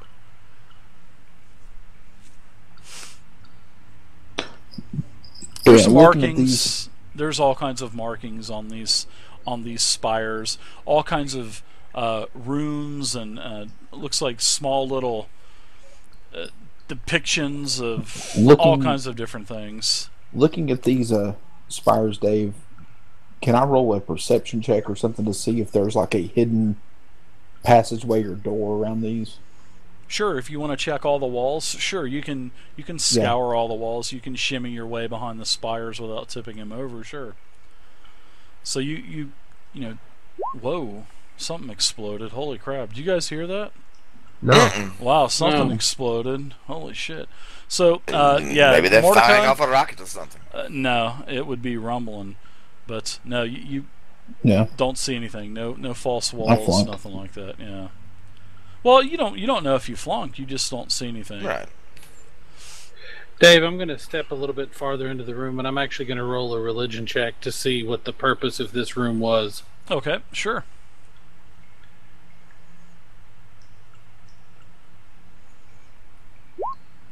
So, as you're looking at this, there's really no religious bearing on these spires. This is more of a pure magic. So the only thing that I can tell you would be this. You would think that this would be some type of portal system. No. But that's all you can determine, though. It has no religious significance whatsoever. Okay. I suggest we not mess with this and check out the other side first. Yes, we've got to find that damn Yeah, I'm gonna actually Gravekeeper kind of fellow. back quite a ways away from this and head back into the corridor. Okay. Killian, what was that back there? Yes, yes. Looked like it could have been some sort of portal mechanism. Oh my God! It's the portal? gelatinous six-sided. Ah. What do you mean by a portal, Killian? Similar to the thing we do when we join our rings and form Voltron, except we Okay, we don't need alright. the rings. So as you guys are making your way to the eastern portion of this chamber, you can see that there is a very large 5-foot diameter hole in the floor with a very massive, looks to be built into the floor type of grate. I mean, it is of a heavy iron. Now, It is pitch black. You kind of look down as you're walking in, and there's several streams of water. From the water that you can hear dripping all throughout this catacomb. It seems like all of this water in little small streams are trickling down, down this grate, down this drain, and it appears to be pitch black. Well, it doesn't appear; it is pitch black as you kind of look down, look down into it. I ain't going down there. I light a torch and drop it down. Okay, so deduct your torch. You use your tinderbox. You get a torch lit, and as you, so who all is around this grate? I need everybody freeze your tokens. So I see the everybody. I say freeze your tokens, and everybody goes one step closer. So, oh no, it's a methane Killian, well. go back one. No, it's not. So the captain and Mordecai. I want you guys. I want everybody else to mute real quick, or actually, Vance, Agnes, and Killian. Right. Why don't you guys leave the room real quick for about 30 seconds? Are you gonna pull us back in then? I'll pull you back in. Yes. Okay. So, Mordecai and Captain Tom. Captain Tom, you get this torch lit, and you feed the torch down one of the the spaces of the grate. Now, when this happens, it lights up what appears to be a corridor beneath you. It looks to be in complete ruins. I mean, there's earth, and the floor is like jacked up, roots coming through like a tree. I mean, it just looks like it's a mess. But whenever you drop the torch down, you can see that there is a humanoid type of figure looking up at both you and Mordecai. And you shake the cobwebs out of your head, and you kind of shake the cobwebs up as this thing is looking at you, and then steps into the darkness. It looks to be a walking frog type of humanoid. Ahoy there, Frogman! Where are you going? You just hear several real small, light, real soft croaks as it just kind of sidesteps into the darkness again, out of the radius of what you can see. And you can hear several more, and then it just goes silent. But you did see a humanoid frogman standing up looking at you. Had yellow eyes with a red pupil, very slimy looking. And that's what you saw. And then it goes dark again. Something like a gust of wind knocks the light off of the torch. And I'm going to pull the others back in real quick. Captain. 4. Aye, what is it, Mordecai? Captain, did you just see what I saw?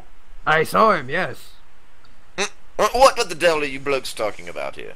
There was a Huge, frog huge, man down red-eyed frog man. A frog man, you say? I've heard of snake men and fish people and such and so forth, but never a frog man. Are you men in your right minds? Would it not be another Sawagan? No. This was a frog man.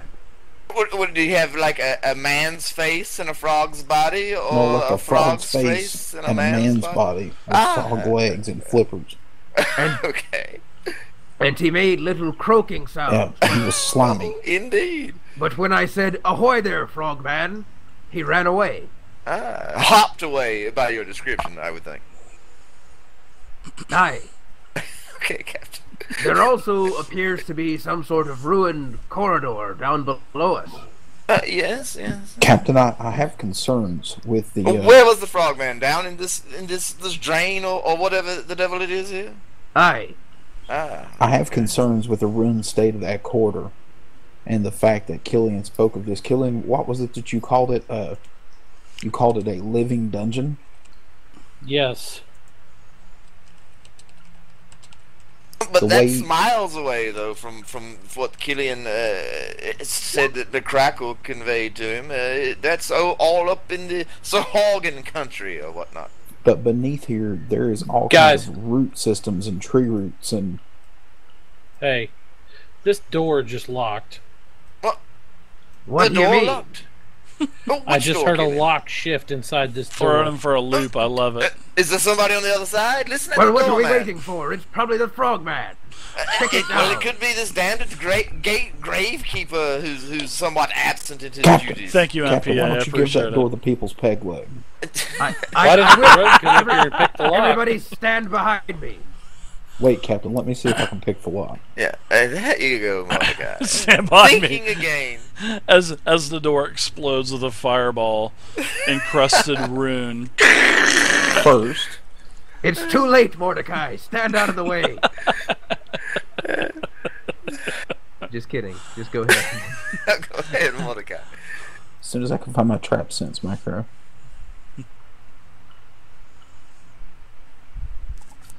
Yeah, Bub, it does look good, man. Dave, I'm gonna step So, away. that I'm door doing the lock. tea Sure. dance. Hey, let's take a. Oh, West Yeah, I'm River gonna tell Rat. the rogue. Hey, rogue, do your thing. I ordered the. I ordered the jerky. I ordered buffalo jerky. Is it like a stone door, or is it wood, or what does it look like? Oh, thanks, Everlost, for the kind words, man. It's a stone door. Stone door with iron brackets. It is a very sturdy door. And I'm going to say this. This is plain as day. The wall, the door frame, the door looks new compared to the rest of the catacomb. Probably a good idea. Didn't drop the people's peg leg on the door then. Yes, Captain. Yes. Yeah, you can tell that there's definitely a different texture in the stone used. It's definitely a brighter color stone, and it doesn't look like it's been here too long. Not compared to the 2,000 years age of the tomb, or the I'm going to see if I can use catacomb. it before we do this. Killian, do you want to check this door and see if it's magically sealed or anything? I can. That's not normally my specialty, but sure. Why the heck? Why the heck not? I'll roll an Arcana check and see if there's any kind of magical seal on it.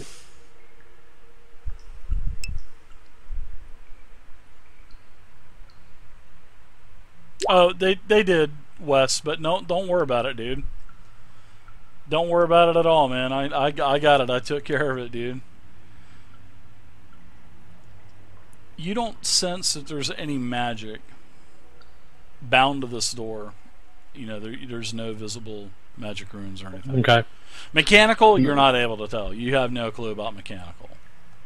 Okay. Yeah, that I wasn't going to even pretend to try and know that I had a clue about a mechanical, but yeah, there's no magical seal on this, so see what you can do with it. Is it a nautical-based trap? Because I would have extreme expertise in that area. It is not a nautical-based trap, Captain Tom. I'm going to roll disable device and see if we can unlock it. Sure. So you're disabling it before you're checking for traps, or? But I'm going to give you the all-in-one roll for that crit, which is really nice. Well, somebody's dog's not feeling good. That's mine. He stupid bitch don't know when to shut up. I might have to go pull a blanket down over her head. Do you guys hear that double playing? What in the good God's hell is going on with that double playing? I told you, I heard that. Unbelievable. It just ruins the mood for me on a crit. You guys are just nailing the crits tonight. Now, what's the total up to tonight, Agnes? I know that you are keeping track of that. Oh, I do that when the video goes up. Oh, I'm sorry. I think it's. I know I can remember at least 3, so I think it's probably more than There's that. quite a few. Mordecai, seeing that you're back, the door explodes on you. Welcome back, and you will take a ton of piercing damage. I'm just kidding. Go ahead So, yeah, no, it was locked, but it was a very simple lock, well below your knowledge of expertise, and you're able to first try pop the lock just like that. That was so easy you could have unlocked it, Vance. Yes, I'm starting to question what you get up to of an evening nowadays. My room is off limits, Mordecai. Please do not come into the shanty or my room with those little tricks of yours. Oh, I keen my lock-picking skills, picking chastity belts from the maidens that we yes. would Well, plunder. those big ladies you tend to run with, I assume their belts pop from overuse. Hey, Look at Agnes.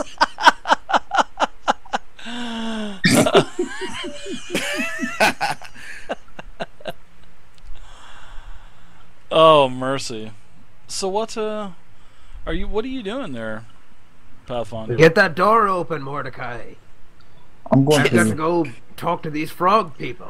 angry fat people, this is shield all my myself at the content. door, and I'm going to pull it open. Okay, so you open up the door, and this is what you see. So as soon as you open up this door, it is a very brightly lit chamber, and you see. As you open up the brightly lit chamber, you startle an older man looking at a tomb that is in front of a bookshelf on the eastern wall. The small chamber has a few elegant items as you glance around, as you notice the startled old man. Oh, who is this? And you notice that he's startled. You notice that there's an elegant bed, bookshelf, and work desk that is on the western wall. There's also a massive bearskin rug that's dominating the center of the chamber. As the old man drops the tomb quickly, he grabs a wand hanging from his pouch-filled belt. He kind of snaps it down, and then the wand starts to have a fiery glow to it as he points it to you and says, "Who are you, and what are you doing here?" Ahoy there, old man! "My life your and weapon." magical energy are bound here, and if you try and successfully kill me, then this will be the end of the Dragon Empire, and I assure you that you will all die." Old man, We mean you no harm. I He's am waving this Admiral Tom Flint. I'm I going to was go ahead sent and down Tom sheathe here. my Flint, sword. I have no clue who you are. Who are you? Well, I was sent Speak down here up! by. I was sent here by Master Sergeant Broderick to talk to who I think is you. Are you the Gravekeeper? Master Sergeant, he's not supposed to send anybody down here. Why are you here? I And am. you can see the flames starting to intensify on this wand a little bit. I am a chief agent of the Archmage. The only reason I'm here is to help you. The Archmage. And he kind of snaps the wand back, and you're like, whoa, easy, old man. And then the wand goes out. The old fellow seems a little bit agitated there, Cap. Easy now, go easy. It's all right. It's all right. Everything's fine. Well, there's no supposed to be no one here in this catacomb. I don't know how you even got down in here. Well, we were worried about you. We didn't see you. We just came to talk to you under the command of Master Sergeant Broderick. Well, nobody's supposed to know that I'm even here in the first place. There's a lot to explain in little time, but I'll tell you this. I am the Admiral of the Midland Armada, under direct command of the Emperor and the Archmage. I was sent to this island to figure out what's going on here. I spoke with Master Sergeant Broderick. He informed me that you are here, and that you're here guarding the tombs of the Lich King's High Council. He's told me that I should come speak with you about this, and that's why we're here. Well, the next time, that young buck needs to tell me that I'm gonna have visitors, or I could have snuck over to the castle in the secret crawl space. There's supposed to be nobody coming in the catacomb, as orders from the Archmage.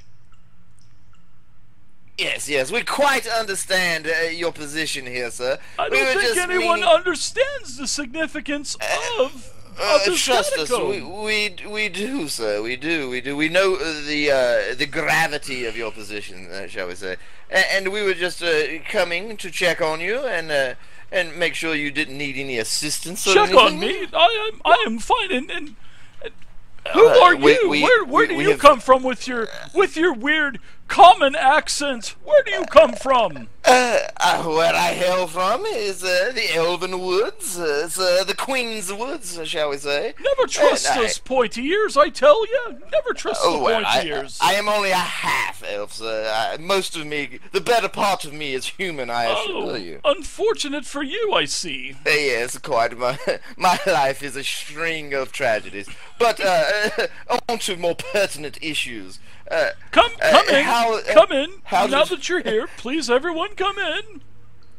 Okay. He stands over by his desk. Wilbur, please do not make a scene about this bear rug here. Oh, an owl bear. Ooh, a great specimen.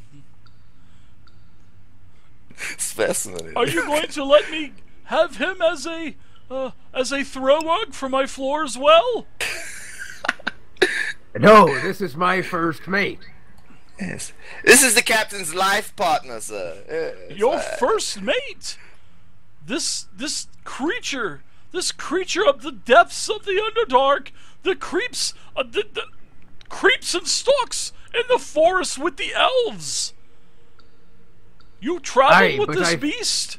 I found Wilbur at a very young age and raised him as my own. He's become my first mate, and he's nothing like the ferocious owlbears in the forest. Ooh. That is in another dimension. Ooh. I say to the cap in a hushed tone, honestly, Captain, I don't really understand what we're doing here myself. Could you please enlighten us and this old gentleman? Old gentleman? Gentleman, yes, I'm old elderly. enough to tan your hide over my knee. Dave, I had forgotten this guy's name. I know it was something like with a G. Garados. And when brought Garados. Yeah, Garados. Garados.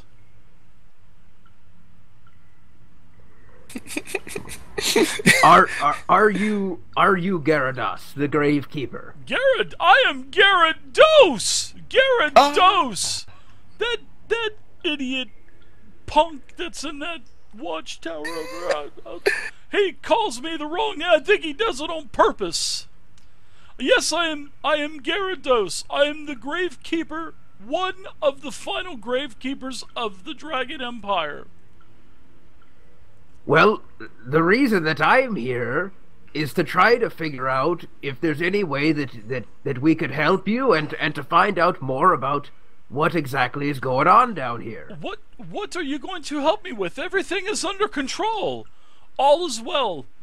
As long as everything... But now, there are 1, 2, 3, and he's pointing at each one of you as he says 4 and 5, and that owlbear. That is too many people that know about this place. Do you know what can happen if word gets out of this place? The Lich King will come, revive his High Council, and kill everyone. That's the least of your worries. Well, I can assure you, we are not here to divulge the location of this. Yes, most certainly not. But I'm really somewhat confused as to why we're here. Captain, I think our curiosity has gotten a bit ahead of us. Do mention about these frogmen, or men frog, or whatever the devil they were. Frogmen? There's no such thing. A couple of my companions here seems to have seen a frogman gallivanting about beneath this grate of yours out here in front of your door. I'll tell you, I dropped down a torch out there, and there was a strange-looking frogman who looked up at me and croaked and walked away. We also found some sort of strange portal device that my friend here seems to think might be used for travel, but we couldn't access it. Well, the portal has not been used since probably the first stage. That was built back when the Lich King was known as the Wizard King. And there was a massive uprising. The massive uprising did not come from within. It came from the unification of the humans, the elves and the dwarves. The Wizard King was an evil man. So they bound the races together and took this fiend out. And things were not calm. Well, at first the uprising, 2 of his council members were found. If you had looked at the tombs, you will notice that 2 of them say year 149. Quite right. That are the tombs of Alexander and Ovia. These 2 were captured during the uprising from the humans, the elves, and the dwarves. These 2 council members were skewered on poles, put up through their rear, all the way through all of their internal organs, missing them, and out of their mouth. They were publicly displayed. How horrible. That's how things were back in the first stage. Do continue, please, sir. Well, Ovia, she died several days after. But Alexander, the poor bastard, lived almost a month. So, Skewered thusly. skewered. Through the rear. Skewered. AKA, I'll say out of context, basically Vlad the Impaler. Okay. Right. Vlad the Impaler style, alright? Because he's one of my favorite historical figures of all time. So. I'm Back in character. picturing this spit roasting. So yes, as this uprising occurred, this invasion, 2 got away. First off, the Wizard King himself got away, and his right-hand mistress. According to the legends and the lore and the research that I've done, the 4th person that got away was Eora. And Eora was probably the lover of the Wizard King. And there was also one other person. Gixon got away as well. He was the right-hand man of the Wizard King.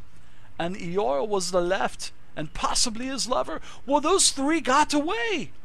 And were on the run for months until they were discovered, and then they were killed as well. This catacomb was built for the Wizard King upon his passing, but it was never completed because he died, so therefore the portal was never completed. He wanted this portal to be able to enter different dimensions and times so he could take his council members and reign supreme. He knew that what he wanted to do was become undead. That is why he is the Lich King. And that is why he cannot find his council members. Because they will all bind their powers together. And the Dragon Empire will be no more. And it will extend out past the Dragon Empire to the whole world. Well, so that is my job as the Gravekeeper.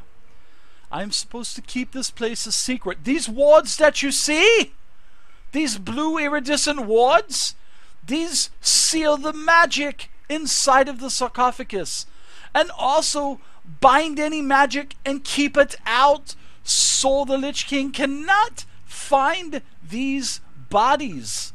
He wants to resurrect them. Admirable. As Lich Very as well. admirable of you, sir.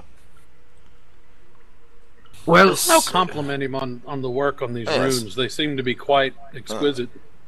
So how fares your gravekeeping, sir? Is everything going as it should? No mishaps or anybody poking about? Present company excluded, of course. Oh, you are Guys, the I'll be first right ones. back. I've got kind of a family emergency phone Sure. call I've got to take. Take it, man. Okay. Go for it. Yes, go ahead, Dave. Well, yeah. You are the first visitors that I've ever had. Usually if I do have a visitor, I visit them at the garrison. You cannot, I cannot stress this enough. You cannot say anything about this place. Right, we are a tight-lipped bunch. Rest assured. Any sort of guarantee For you your wish of lives' us, sake, we I hope will so. willingly give so. For your lives' sake, I hope that you keep your mouth shut. can you tell me, sir? We've done a brief look around before we found you of this floor. but from what I saw in that grate there, it appears that there are lower levels. How would you get to a lower level here? A lower level? There's, as far as I know, this is the only level of the catacomb. Well, here, come look with me. And I'll take him back over to the grate, and I'll drop another torch down there so he can see. Okay, so as you drop it down, oh, heavens for Betsy, I never knew that was there. I don't see any frog creatures. Where are these frogs? Hello, Mr. Frog! And he gets down on his knee. Mr. Frog, are you there? And you hear nothing. It ain't easy being green. And, you drop your torch down there, and it looks like basically a very collapsed chamber of a corridor somewhat. It looks like it was basically someone took a long corridor and just broke it over its knee. It looks tilted this way, tilted down. There's roots coming up everywhere. It just doesn't look right. You know what I mean? It looks like some massive type of earthquake happened here. But this is, this catacomb is perfect. Looks unscathed by time. So you have no idea what this is? I have no clue. I never knew. I just thought that this was a drainage for all of the water that would leak from the ceilings whenever we would have rain. Captain, Well, do you tell me you mean to go down into this further subterranean level? The moon wanes. I plan on going back up, but it's interesting to see that even this man, who's clearly been here for a long time, had no idea that this existed. Yes, I agree with you on that point. I am content with my studies and keeping and maintaining the magic and performing the rituals to keep these wards intact. That is my job here, Captain. All right, I think you've done a fine job. You're darn tootin' I've done a good job.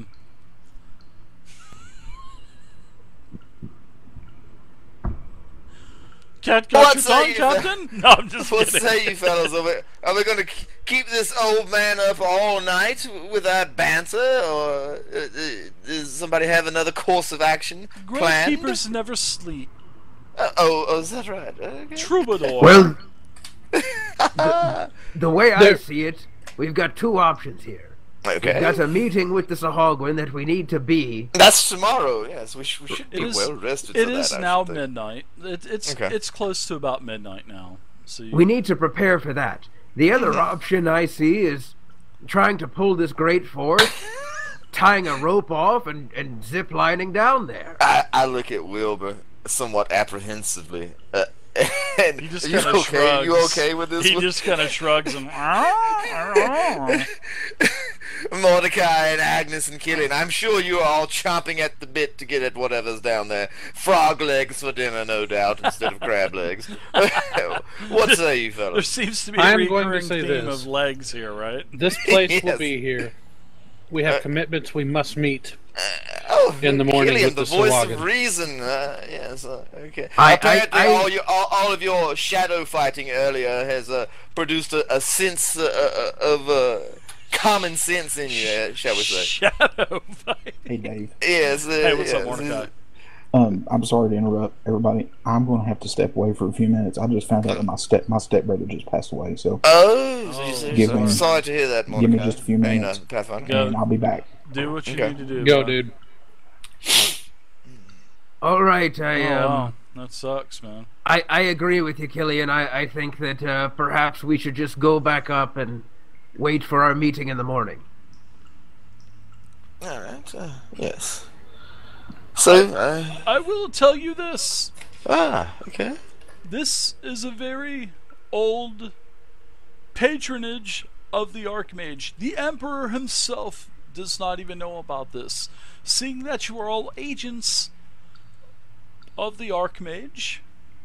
Oh, they're Well not. said. I am, though, so you can talk to me.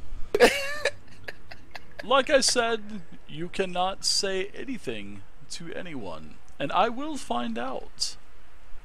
Right.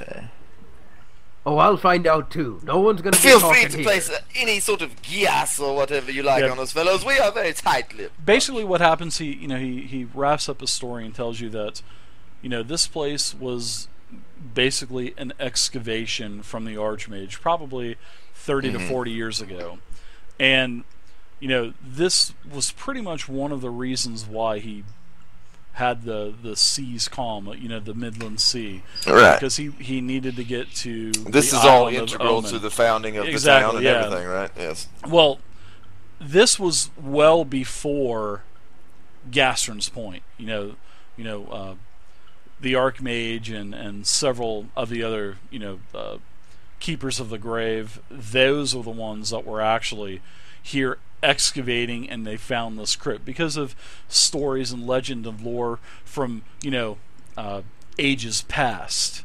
So, a lot of research was put into this, and this is how it was discovered. And it's imperative that this stays a secret, because if any of those wards are broken, the Lich King he explains to you that the Lich King is looking for his council. He is looking for his, he is looking for Gixon, his right hand. He is looking for everyone, his other 2 council members. He's looking for his high priestess. He's looking for everyone because he wants to put his council back together.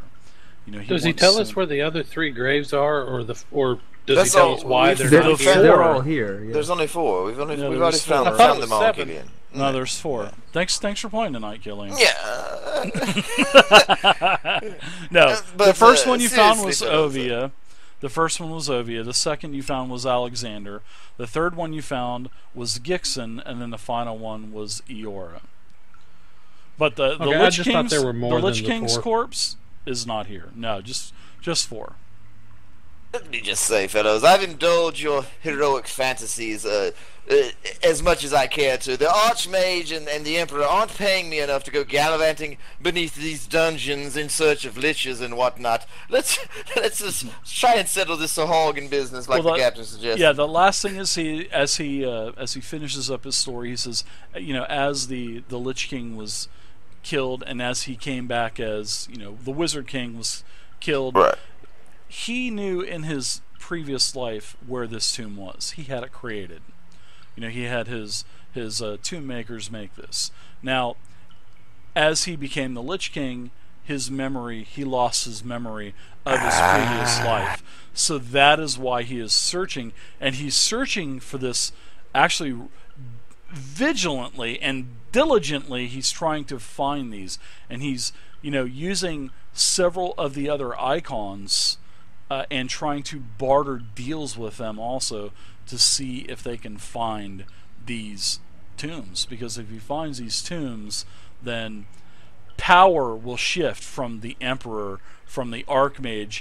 It will basically all the icons will have to band together, and still probably not even endure the wrath. Well, they'll definitely endure the wrath of the Lich King. That's for sure.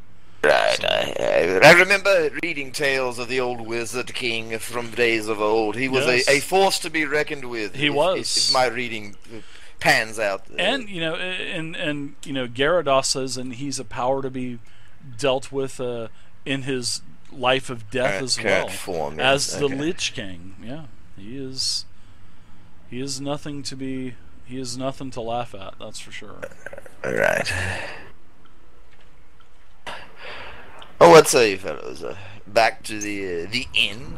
I say we go back to the inn and wait until we hear from the Sahag. Well, I guess we haven't heard anything we've negative, got this, so we've we're got just... the map and everything. Yes, they were Right. supposed to. Maybe we have a Last message time from on them. 13th Age, we we set up have a no meeting idea. with the Sawagans. But they were going to message us, Killian, if any kind of if any changes mishaps would occur. Yes. Right. Yeah. So yeah, I say we go back up and wait to hear any bad news and plan on going to meet them tomorrow. Right. All right. Well, good evening, Sir Gravekeeper Garados, I should say. Sorry for the mispronunciation there. That's Garados. I know. I pat the old chap on the shoulder. Good On the evening fellow. to you. Yeah, on the shoulder. Good evening, sir. We are sorry to disturb you, and rest assured we will keep your goings and comings the toppest secret in our minds. I expect you will. So I guess we make our way back to the inn. Okay. Yeah, you make your way discreetly back to the inn. You Killian, don't go stirring up any more land krakens there. Careful. I did not start that one, sir. Mordecai did. All right. Well, those okay. beautiful flowers sticking up look like. Well, I unbelievable assume Wilbur's carrying Mordecai. He appears to have fallen into some sort of comatose state. Mordecai's Wilbur's carrying him like a little baby now. All right. That last critical roll really stunned him. It drained him. Yes.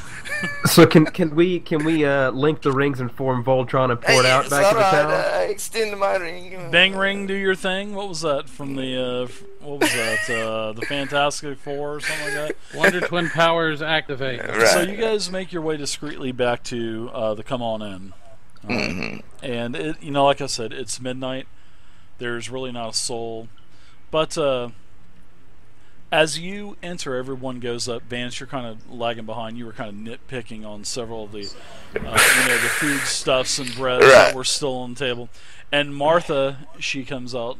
She is in her nightgown and stuff. The old lady type of nightgown. She goes, "Oh, Mr. Vance, I have a message for you." And yes, I expected it. She hands you a message, and I'm gonna type to you a message really quick. All right. I was planning on heading back to the shanty to make sure nobody had broken in.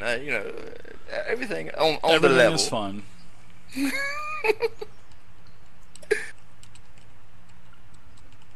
Shanty, the manor house, I should say, the estate. The estate. The Southern Gentleman twang comes out now. But it's not quite a plantation yet. I intend to hire a few chaps to maybe plant an orange field or something. While Dave's typing, did anybody else get the sense when talking to Garados that we were talking to Don Knotts? Yeah, and as you enter the Come On In, like I said, the wife hands you a letter, and that's what it is, and it was from Martha. You know who Martha is. I'm gonna fold it up and put it with my other little keepsakes. I smell it to see if I can pick up any scent of it. But other than that, I'm gonna compliment Martha. There is a sweet that nightgown perfume is smell. very becoming, Miss Martha. And she just pats her head. "Oh, Vance, you're such the ladies' man." Oh Lord, where is that husband? Where's that jar of yours? Is he off somewhere? No, this is Ja. Drunk? Haywood was the other one. No, he's back in the Martha's the wife of the crab shack guy, right? So this is Ja. Okay. Yeah. I'm a little confused. Hey, Vance is having. We have so many NPCs, NPCs. This is Ja. And he gets on me for having crib notes. Right. Well, good evening, Ja. Please attend to your beauty sleep. We will try not to disturb you for the remainder of the evening, and I make my way upstairs. I'm going to apologize for the lateness that we are returning to the inn, and say we were detained unavoidably. She just kind of chuckles and says, "Ha, you are not my children. You have no curfews." Right. It was more in case we were disturbing you and Mr. Haywood. "Oh, you're not. It's nonsense. Just carry on." Okay. Alright, I go upstairs, look at everybody. Are we going to have some sort of round table discussion, or can I be off to my bed? I'd say a quick comparing of notes would not hurt. Alright, Killian, alright.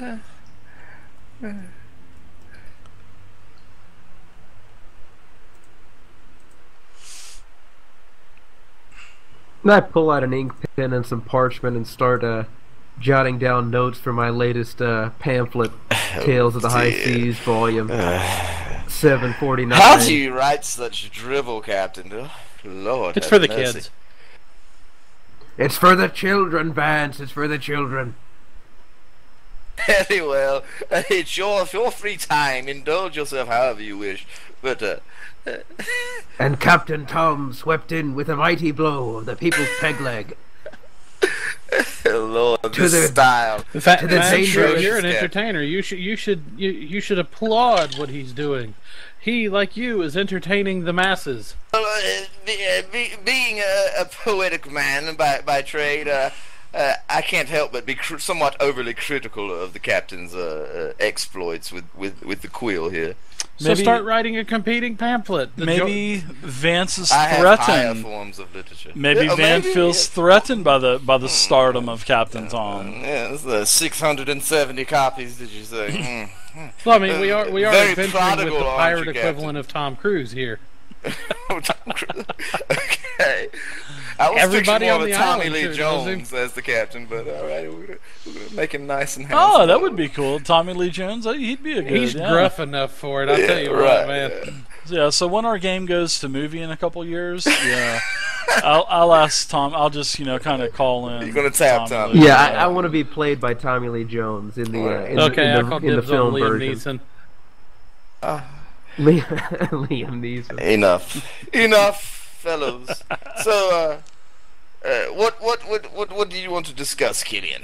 The night grows long already. It's about midnight, so you guys have a little bit of time. You don't need to meet the Sahuagin until the afternoon anyway. Oh, we so- didn't receive any kind of letters. No, there about was them. nothing. No, okay. no. All right. So everything seems to be on schedule for tomorrow. Okay. Very good, very good. Yes. As Agnes starts braiding her hair or her beard for bed, she says, I do think that those rumors of the scry at the lighthouse must be true then. They're hiding that. Yes. Mm. Very astute of you, Agnes. I believe the captain was the one who revealed that little tidbit to us. It seems you knew more about this from the start, Captain. And which would this be about? Well, the rumor that the captain told us about the lighthouse actually being some sort of scrying device to keep tabs on the necropolis and that the whole mountain range that sprung up has blocked the view of it on Yeah, the Gashman's northern Point. portion. Yeah, the northern Right. portion of the island of Oman. Correct. Very nice. So I think Mordecai is still on the phone, but I do want to see if and this is to kind of go back earlier, several hours in the day, before you guys actually went to the tomb. Remember when you were at the farmstead and you were flirting away with Martha, and Cuspis was speaking to Captain Tom, getting autographs, Getting his autographs. and free rings, and asking about the crew and all that other good stuff. Now I want to see if Mordecai saw you pass the note. Okay. 2, so I'm just waiting for him to come back because I want you to do a basically a stealth check. A roll off. Yeah, Okay. I want to see if your stealth is better than his perception, basically. All right. No problem. So, well, I'll just kind of wait for him. I mean, I could roll for him, but I don't know if I want to do that. You know what I mean? All right. Yeah. So the floor is yours. I mean, you guys can talk and discuss about anything you want. But yes, Captain, about this scrying device placed in the lighthouse, what Agnes was just mentioning, apparently this and the tomb and everything is all linked together. Apparently the mountain range is a major obstacle to our friends, the Archmage and the Emperor. Aye, that's true. The whole reason we're here is for the fact that the Archmage and the Emperor have no idea what's going on behind those mountains. There could What do be you suppose this could be some sort of army gathering of the That's Lich exactly- Kings? Maybe they already have information pertaining to this tomb or something. that's the threat that we're worried about. Yes, and all right. with the presence of orc ships so close by that we heard engage the You thinking about that damned ship of yours, I take it. well. There could be a massive. I assure you, Crispy Pete has got everything well in hand. Well, I'm sure Especially he if does. it comes to but seagulls. Right? There could be some sort of task force sent out by the orc warlord, right, to recover the Lich King's dead. Are they in league with one another then? The Gravekeeper mentioned that he had reached out to other icons yes, for help in finding them. So I must have dozed off there a bit, Captain. Sorry. Perhaps it could be anyone, but the key here is we've got to find out what's on the other side of those mountains. Yes, that is quite imperative, and well, more to the point, after we settle this Sahagin business, we'll have a safe haven of sorts here in Gastron's Point. Without the worry of constant Sahagin raids and whatnot. Hopefully we can dispatch that business with little work. I'm wondering if these rumors of this living dungeon might also be something as some sort of agent of the Lich King. The way you describe them, Killian, these are otherworldly things. Do you mean to say that the Lich King may have some sort of power over them, able to control them, or whatnot? It could be a possibility if Garados was speaking of... He's a high-powered undead. Yes, if Garados was speaking that the other 12 icons would have a difficult time destroying him were he to raise his council, then this might very well be something of his. Everything is all orchestrated towards the goal of getting his graves back from what it looks like. Then is what you're saying. Getting his lieutenants or council back. From what I gleaned from the captains in my discussion the other day with Blister, the way the Sahagin described it to him was some sort of great thing coming up from the depths of the earth and swallowing this third village. This could about very the location, well... did we have any sort of information from Blister? It totally slipped my mind the other day yesterday. All he had said is that they had told them that it was between the other two villages, somewhere in the jungle. Right. And this map, I pull out the map and I spread it out on the table before everybody. And this place here, I point at the location that Blister has indicated. This is which village then? Do you know, Killian, the captain? Vance, give me that stealth check really quick. Oh dear. Let me pull my thing up.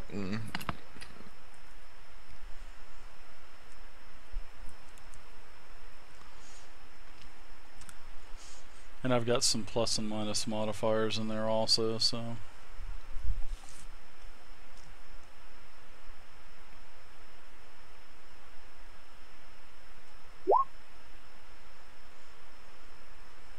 Switch back over to the roll screen to see how well I fumbled that one. Oh dear. Yes, I think I maybe have dropped the note one or two times before managing to get it into her little halfling palm. Dainty little halfling hand there. Oh boy. Alright, let's carry on. Sorry about that. Yeah, but yes, after I pointed out the location that Blister indicated, I looked towards Captain and Agnes and Killian. Do we know which village this is? And if so, what day? Out of character. How well detailed is this map? I mean, is it just giving us the meetup location? Or does it have like a general overview? It's a very crude map. Yeah, it's a crude map. It's basically one of the old maps with a basically makeshift line drawn around it to what they think they may know the size of the island of Omen now, and then it has like crude jagged spikes drawn for the mountains. So it's nothing.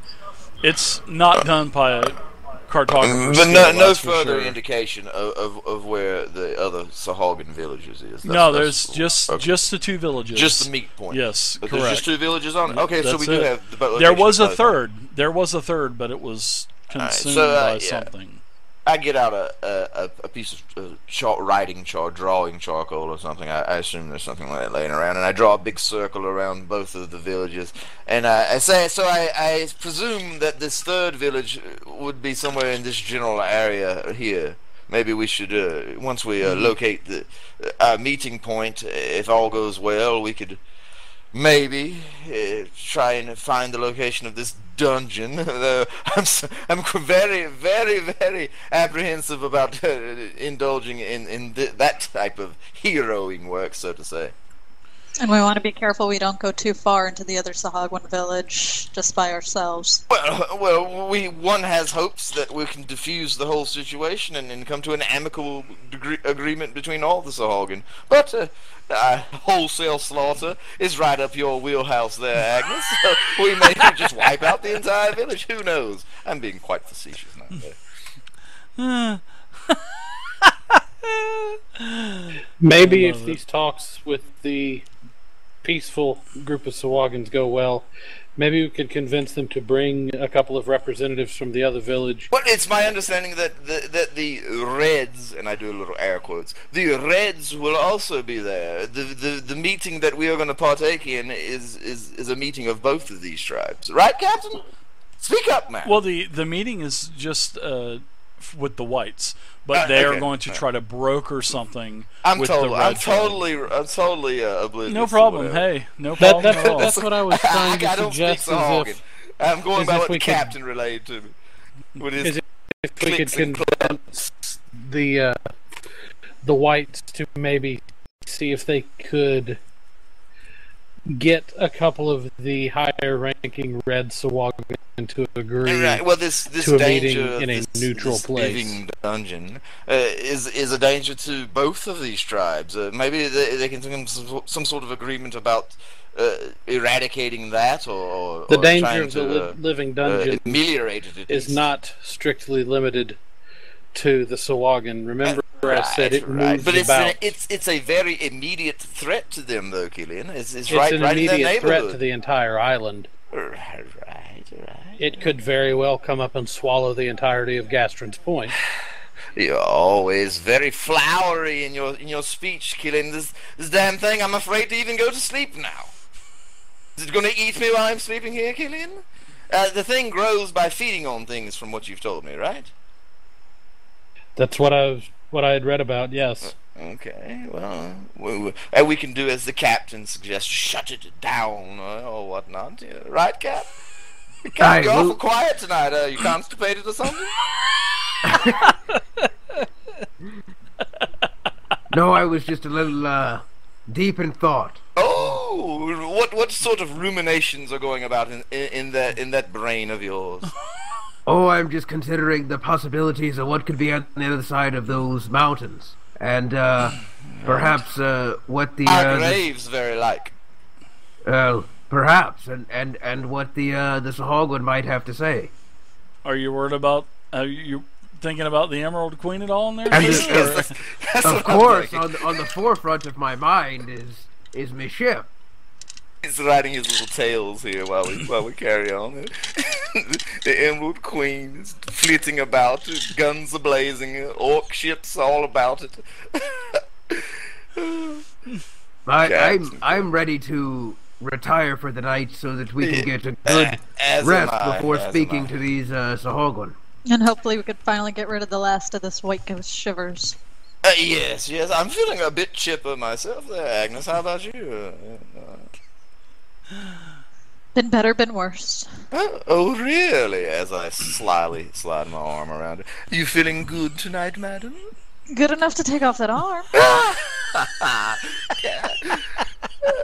I see you're in high spirits. I am confident you will overcome the white ghost shivers. I'm going to kind of just back into a room and go to bed at this point. Good evening, Killian. Good enough to take that arm off. I love it. But yeah, I'm going to retire as well, Dave. Okay, so we'll say that everyone retires for the evening. So guess what time it is, everybody? It is DC 15 Constitution check time. Do you want Constitution or do you want Endurance again? I want you can go ahead and do a. Yeah, you can do endurance as well. You can add that in. Okay. So, DC 15. I'll roll for Mordecai.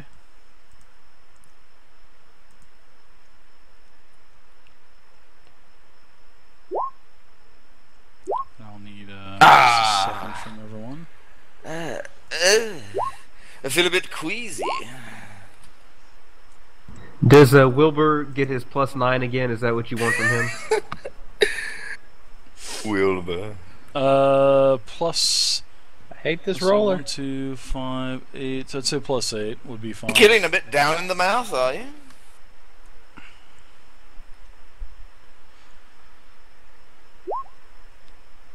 Nope.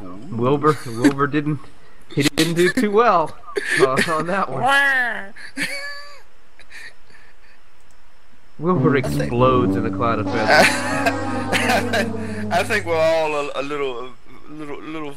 I did fine. I got a 20. Yeah, right on. All right, so Vance, Caps. you go from stage 1, White Ghost Shivers. You are back down to White Ghost Shivers level 2. Now you're starting to feel bad as you felt the previous night. Okay. So two yes. less. Okay. Yep. So you have you're down 2 recoveries. So you're back at level 2. Let's see who else. Let's see. Tom I got a Flint. 7. You're I cured, succeeded. Tom Flint. You're actually feeling good. quite well the next morning. You feel like you could eat a horse. Vance, like I said, you're back to level 2. Agnes, you're back to level 2. Wilbur's probably back to level 2, if not 3, from that roll. No, blood is not protruding out of his eyes yet, Captain. Wilbur just drops dead immediately after making that roll. As soon as I wake up, I run to the restroom. I have a terrible fit of diarrhea. Yes, you are big time. Do not come to the bathroom for at least an hour, folks. I do not want to assail your nostrils with such foul odors. Yeah, you guys must have run yourself ragged the night before as you were trekking through the catacomb fighting Otiogs and Sturges, because cold night most of you, and stuff. everyone feels bad. So everybody is down 2 recoveries except for Captain Tom. You're back up to your normal, but take the 2 off because of Wilbur. What are you talking about? I feel great. He looks like his normal self again. His beard is nice and flush and, nice and poofy, and skin. Everybody else looks kind of pale to you, Captain Tom, as sort of like a couple days before, after everyone had contracted the White Ghost Shivers. Well, I just chalked this one up to my natural immunity to nautical diseases. Oh, Captain, since you're Show off. feeling so well, would you mind going to get Ya to bring the rest of us a hearty breakfast? Of course. And I'll high step down the stairs. Nice. Is that the peg leg hitting the door? No. Is this okay? door. Is this in the morning or have we? Yeah, gone we're to in the bed yet? we're in the morning. Everyone now, is up. kid. Everyone You has are well gotten- rested. Everybody, everyone is well rested, but you feel like hell. Yeah, right. Like said, I everybody's walk done 2 over. recoveries. The door knocked, and I guess you go over to the door, Captain Tom. I do. So Eco is back. Small little Eco is back with more of these elixirs to give everyone. Ahoy there, Rico. Hey, Captain Tom, how's it going today? I hope I you guys are feel feeling great. better. Everyone else feels horrible, but I think that elixir worked for me. Well, that's good news because I brought more elixirs just in case, Captain.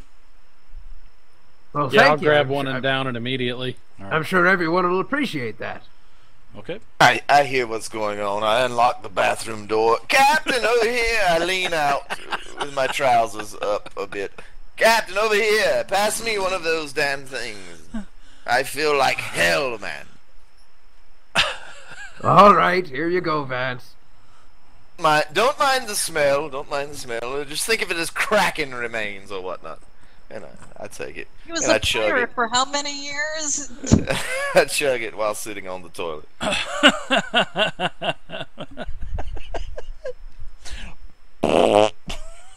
Yes. Oh, good heavens!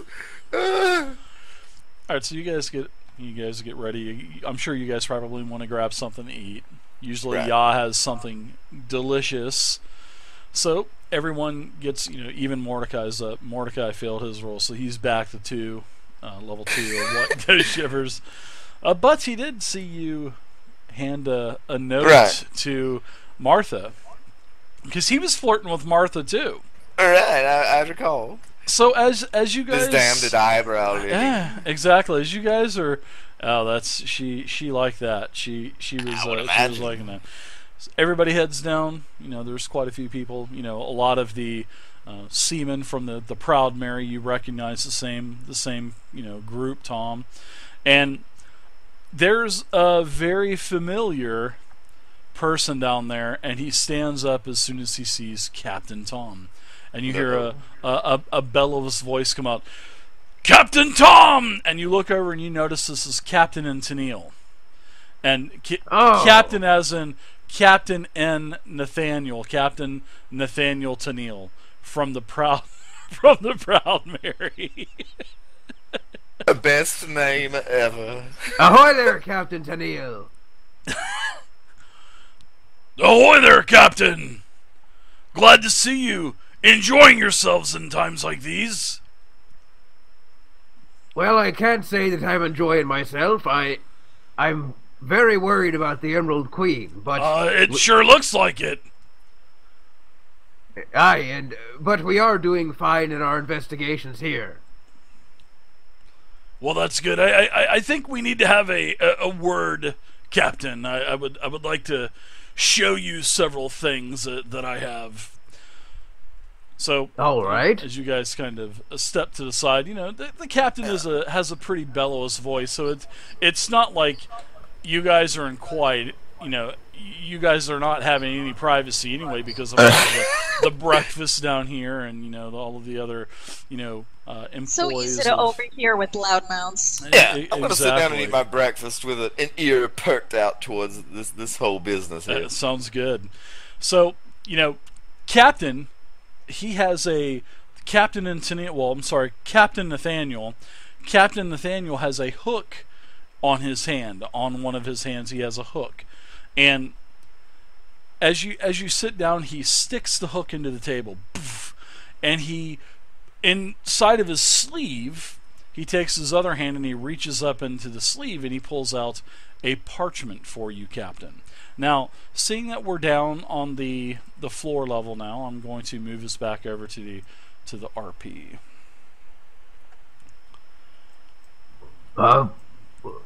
What is this?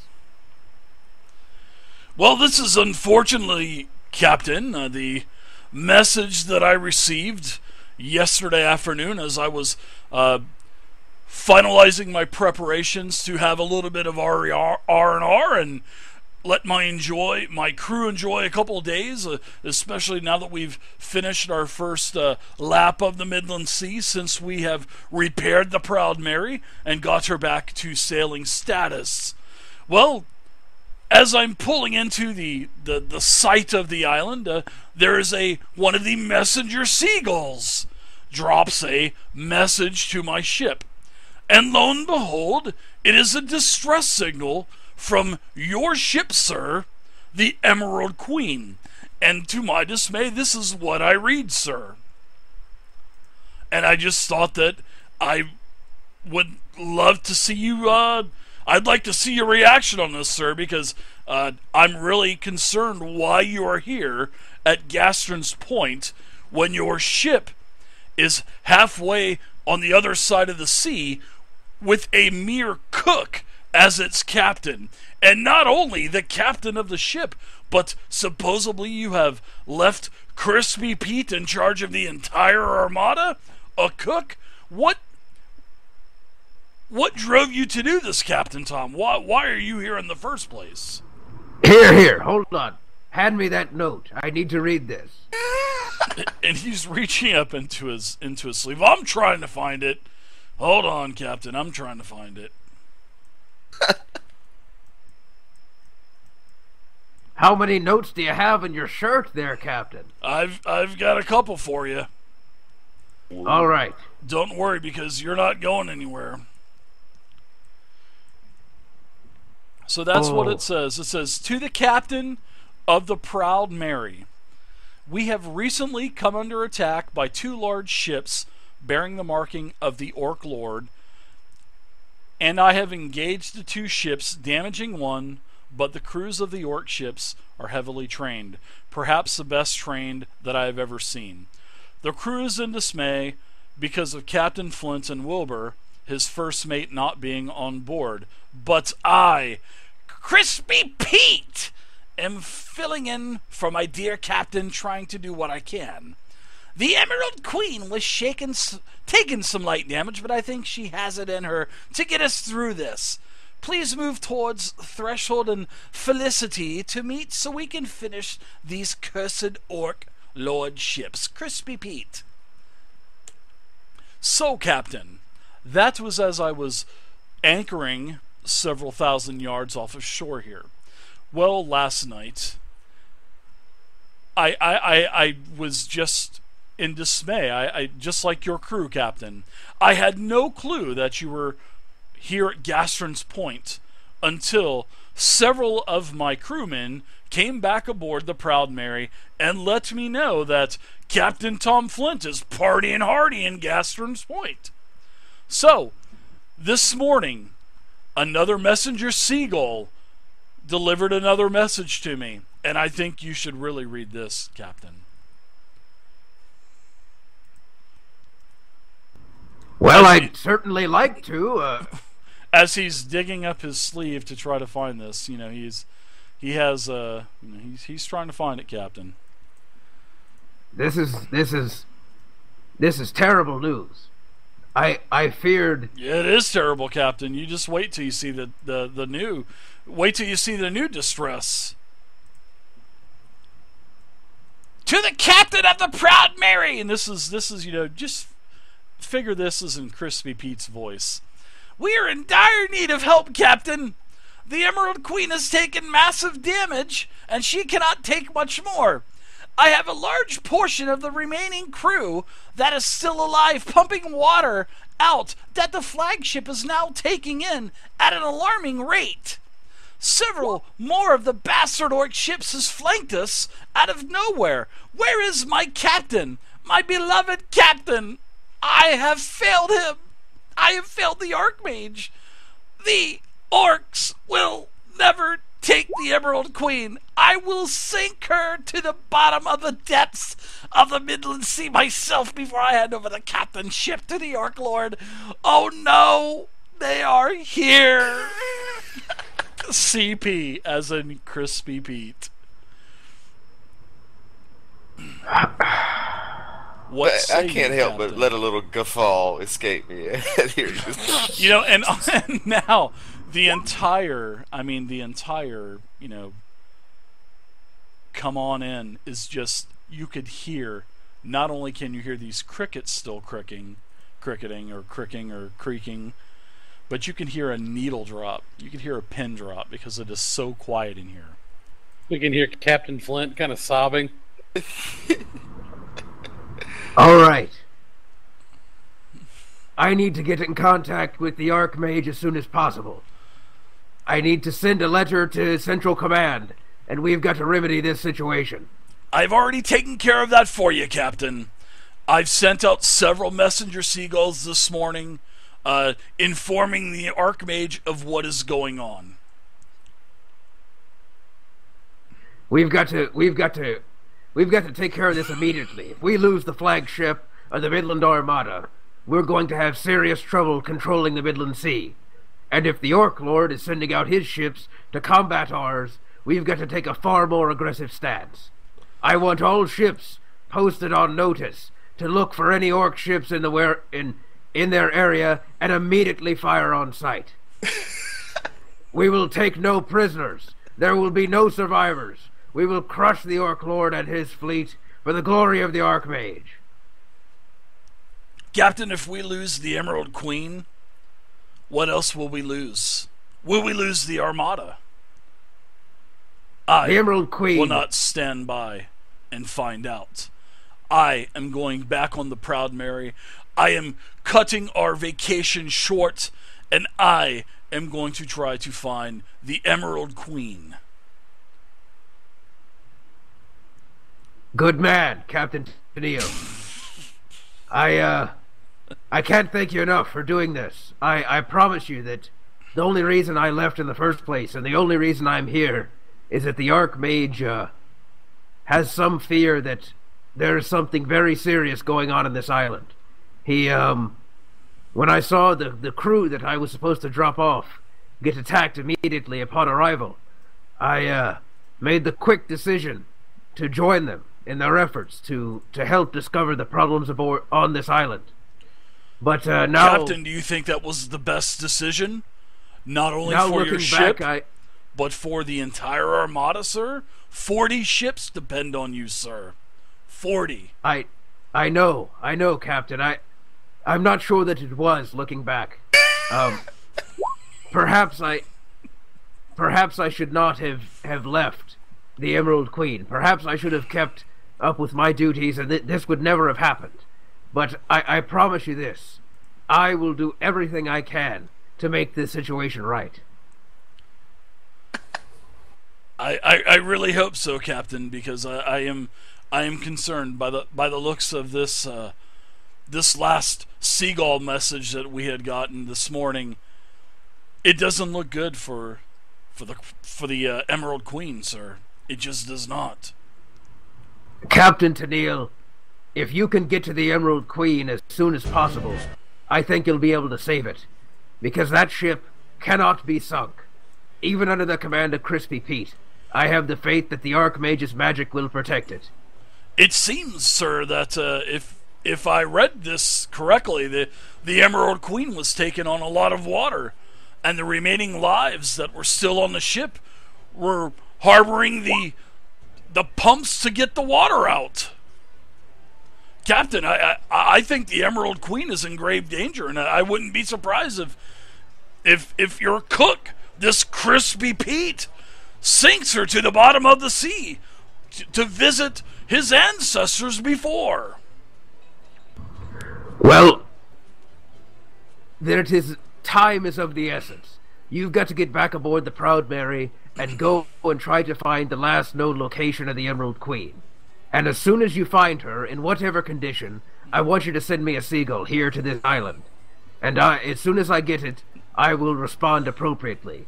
If we have indeed lost the Emerald Queen, I'll be on the next ship out of here, take back command of the fleet, and we'll solve this problem together. We'll have to await word back from the Archmage, sir. Captain, I wish you luck, whatever your endeavors are here on Gastron's Point and on the island of Omen. Hopefully I will see you again, sir. Aye, I'll see you again soon. Alright, so he picks his hook up, puts his arm back into the cup of the hook, and tells his men... Oh, so his arm was like a scroll case. Yeah, exactly. I'm sorry I missed that, man. Well, he popped the, Captain Tennille, he popped the hook off, and he was reaching up inside of the, inside of his coat. You know what I mean? His coat. And he was pulling out the scrolls and giving them to... it's an arm of holding. To the captain. Yeah. So he pops the hook back on the cup. You hear it suction cup there. And he tells his men, he goes, "All right, seamen, all right, mates, we're back to the Proud Mary." And, they're, "Ho, ho! Save the Emerald Queen!" And they're chanting that, and you can hear them as they, get, this happens for about 10 minutes. The whole place is ransacked now. Not a drop of food left anywhere. All of the kegs have basically been taken, and they're gone. You can see that the boats are starting to row back out towards the Proud Mary that's sitting probably 2,000 yards offshore. Friends, I couldn't help but overhear parts of that conversation. It sounds like dire reports from the front. this is possibly the worst news I could have received today. I fear that we may have lost the Emerald Queen, but the more serious threat Ebereth, is the thank you fact very that orc much. ships Eberethel, thank are you for the follow. brazenly engaging my ships out in the Midland Sea, something that normally they avoid doing because they fear the Archmage and they fear our power.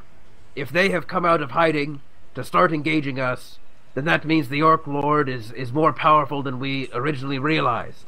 And if we have indeed lost the Emerald Queen, I will have to leave this business here on Gastron's Point. Yes, I was going to make the Vixus. observation, Captain. I noticed Thank you you. didn't go with Vixus. that chap there to rescue your ship. You tend to leave everything in the hands of your subordinates. Quite the faith you have in them, it seems. I believe it's not that at all, actually. I believe that the work here that we're doing is of great importance. And if I can see it done more quickly, I will. However, if the situation progresses much further, I will have no choice but to take back control of my fleet and to end this threat to the people of the Midland Is Sea. this Chile? And if all goes Chile? to pot, we can always fall back on the old crab leg smuggling business. Is that what? Is that what you're intimating there, Captain? I'll have to put out a call to some of my former pirate friends and see if they can help us here. Right. Okay. Some of your former colleagues, sir?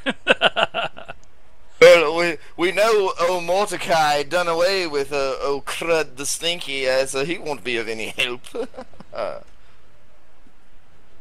All I we don't can know do if he was now one of is your associates or Captain, not. there's though, also Captain. another.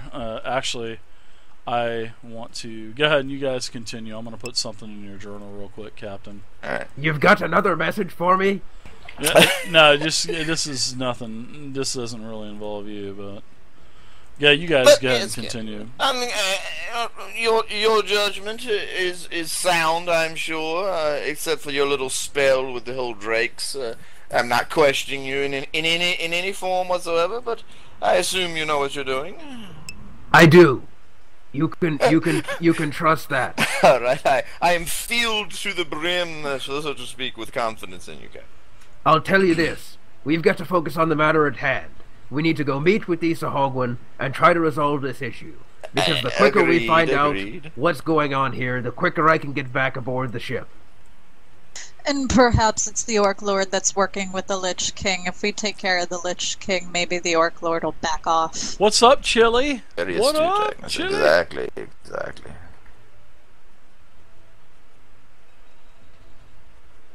Well, shall we finish our breakfasts then? Nothing more, Captain? You're not going to cry into your cereal or anything, are you? I jest, Captain. Quite the opposite. I'm ready to go. Okay, all right. Agnes, Let me finish up here. Killian, what do you guys think of all this? You guys have been pretty quiet. What do you two think of all this ruckus that has started this morning? Think about it. I think at this point we should probably continue on with what we've been doing. From this vantage point, there is not much you can do to help your ship. Let us, at this Aside point, from going with Captain Tiniel here and actually engaging the damned orcs, but yes, Killian, I don't want to rile the captain any more than necessary. well, the other thing I'm thinking about is currently he's the only one that can translate for us. Right. Well, I've come to understand that these chaps speak a little bit of the common tongue. But he speaks I'm theirs. sure we'll manage. But yes, the Negotiations could captain's go a lot company smoother. is very welcome. Yes. The negotiations could Captain, go I much don't mean to smoother downplay your role in our with little the adventures captain here, but at our disposal. I know that the situation sounds quite dire at sea. I'll tell you one thing. Whenever I get back in charge of this armada, we're gonna shut it down. Right. We're gonna shut the Orc Lord down. Right. It Right sounds, after you push Crispy Pete overboard. a bit more immediate threat than Krakens, it sounds like, Captain. I say we need to go meet with the Sahagwan as soon as possible. Very well, okay. You seem to have shunted it to the back of your mind, so I'm not going to dwell on it myself. Let us be off and try and locate this Sahagwan village. I pull the map out and Cap, you've had a little bit of perusal of this map. Which is the best direction to head off in? Here, let me take a look. All right. And I'll look at the map and quickly try to discern where we need to go, and at a pretty fast pace start moving off, because Captain Tom is on tilt right now from that news. Yeah, give me a wisdom check. Actually, give me a wisdom check, Captain Tom. Just a plain wisdom check, nothing else involved. Okay.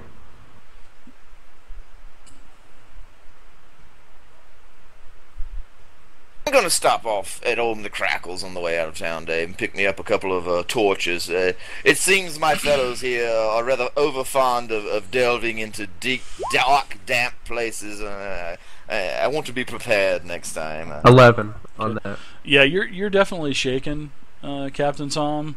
You are, especially, thank goodness that you're not suffering from the white ghost shivers. Because there possibly could have been some other kind of lingering effect, but you're definitely in distraught, and you are seriously worried about not only the remaining members of the crew of the Emerald Queen, but the ship. And actually, in the back of your mind, you're kind of worried about your standings as well, and especially as the Archmage starts to get these reports in from Captain Nathaniel Tennille. So yeah, you're actually in a bit of dismay, Captain. You don't have to tell me that. I know. I see the captain stumbling about here. I try and support him. I put my hand on his shoulder. Steady, man. Steady, man. Steady the ship, sir. Steady the ship. Oh, steady your peg leg. Right. Okay, so you guys are going to head out north of the wall. And, as you guys are heading out, Mordecai is with you as well. There's a lot of jungle air. It is a jungle out there, literally. Now I'm going to get some real quick. Dave, I'm going to add several rations and some torches to my list.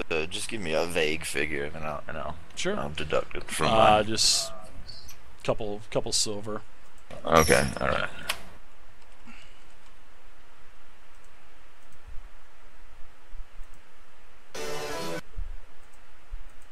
How many torches are you taking, and are they the 1 hour or 6 minute? We're just torches? grabbing the old basic torch there, Killian. The 1 hour torches are 1 gold piece apiece. The 6 minute torches are a silver apiece. I'm going to take the 1 hour torch. 6 minutes is not enough time for me to do my business. Wink, wink, nudge, nudge. Alright, so as you and guys it looks are... like... Oh, go ahead, I'm sorry. I was just going to say, it looks like the rations are 25 silver per 5 days. Come on, then. All right, there is a general goods tab on these character sheets, dude. Okay, all right, Killian. I'm just playing it by ear here. We've got to quit messing around buying torches and rations. Let's get out there to the Sahagwan. Captain, we don't know how long we're going to be in this jungle and mess. I'm going to be prepared for once. It doesn't matter how long we're in the jungle. I assume you're familiar with hunting and trapping. I mean, I don't want to starve to death, Captain. I don't love you that much, man. I will take care of you in the jungle. We've just got to get there. Alright, I'll buy the stuff regardless of the captain's protestations. Alright. So, welcome back, Mordecai. Hope everything's alright, man. Sorry to hear about that, man. Thank you, guys. If you need to take off, man, go for it. No, ain't nothing I can do, dude. They're down south of Atlanta. Well, sorry to hear, man. Well, you did notice, Mordecai. I did a perception check for you back at the farmstead at Jeremiah's. You actually noticed Vance slyly slipping Martha the Halfling a note. You actually notice this. Now, we'll kind of like pause the game because you guys are fixing to head out to meet the Sahagwan, but a couple things have happened. So, Okay. and I'll kind of get you caught up really quick. First off is you're back to level 2 for your White Ghost Shivers because I did your Constitution roll, and everybody failed it except for Captain Tom. So everybody's back to level 2. Yeah, I know. So not only do you have the White Ghost Shivers at stage 2 again, but the next morning, Captain Tom was greeted by Captain Tennille, which is Captain Nathaniel Tennille of the Proud Mary, which was the ship that several months back ran a rock here on the eastern side of the island of Omen. Well, Mordecai, it's bad news. It's yes, terrible, please, Captain. terrible news. I received word from Captain Nathaniel, and he handed me several letters that were distress calls from my ship. Yeah, let me get those out for you, Captain. I'll get those out for you really quick. I know you want to see him. I'm sorry, Captain. So you can show Mordecai, because he did leave these with you. Not exactly love notes, Captain. The first one basically said, Crispy Pete had engaged the orc ships and had heavily damaged one of them. The Emerald Queen hadn't taken much fire, but the orcs were far better trained than we were used to. Which I thought, oh, well, good for Crispy Pete. I'm glad that he's fending off the orcs. Then, however, I received a second note, also from Crispy Pete. The second note said, we're in dire need of you, Captain. We've taken heavy fire. We have serious losses. A large portion of the crew is pumping water out of the ship. The orcs have flanked us, and we need your help.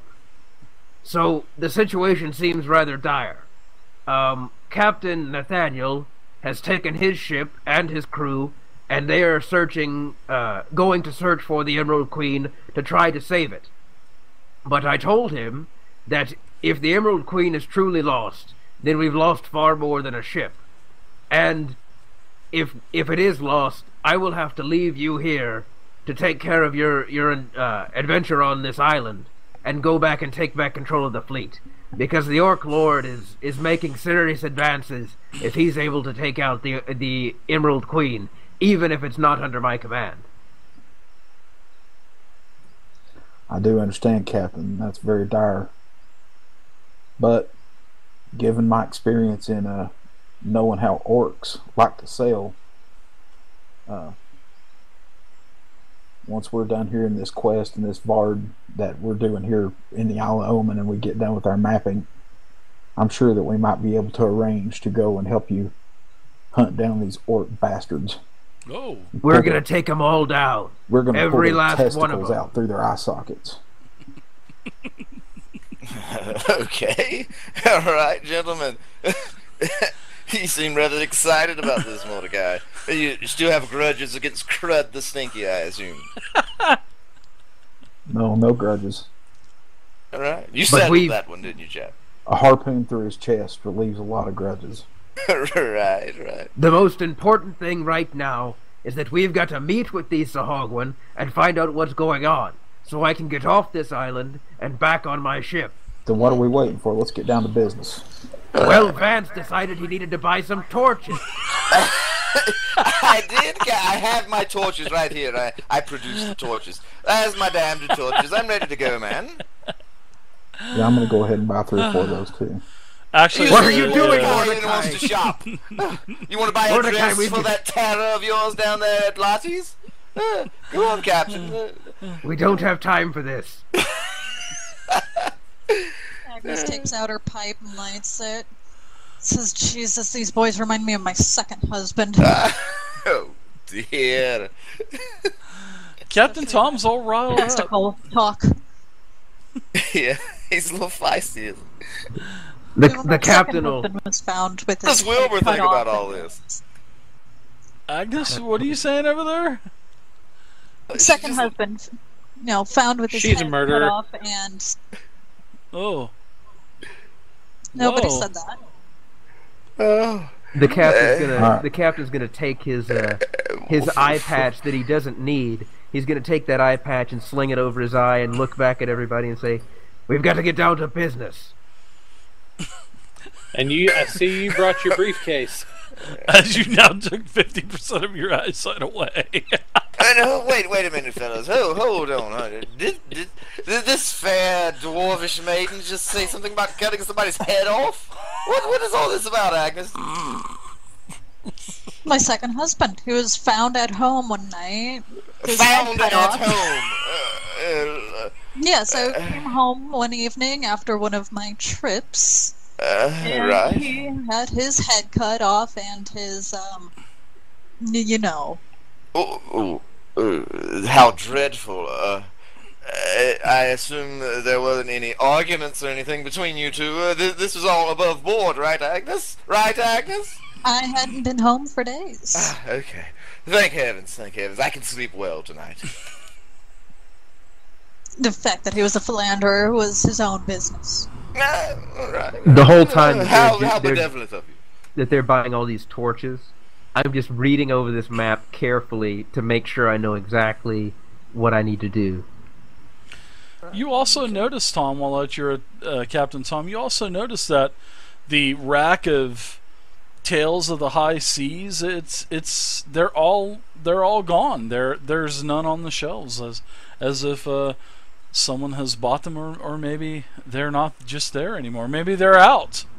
Maybe they got stolen. You seem to be quite famous, Captain.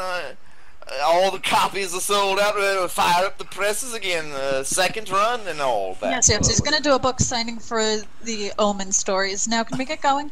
We have another impatient one here. Let us be off. Vance is ready. Mordecai, did you get those torches, fellow? Yep, I'm ready. McCrackle, Did you sell more of my books? No, sir, Captain. They're boxed up in the back. Why aren't they on the shelves? Well, Captain, I'm sorry, but we were told by the Armada office to pull them off of the shelf. Oh, seems to be some sort of embargo on the captain's Tales of the High Seas.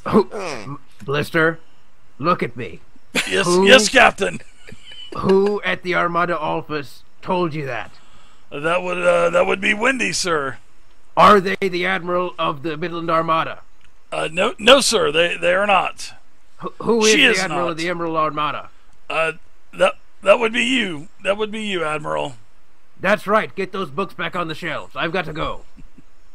Yes, Admiral. And Captain, he was just in such a hurry. But when it comes to peddling your little dime store romance novels of Tales of the High Seas and Kraken killing and whatnot, you seem to be rather down to business. It's the only thing I have left. There's always crab legs, man. Don't forget about that. All right, let's go quickly. You guys are unbelievable. I'm like fixing to have a heart attack over here. Yeah, we're finally ready, Dave. We're done with our shopping.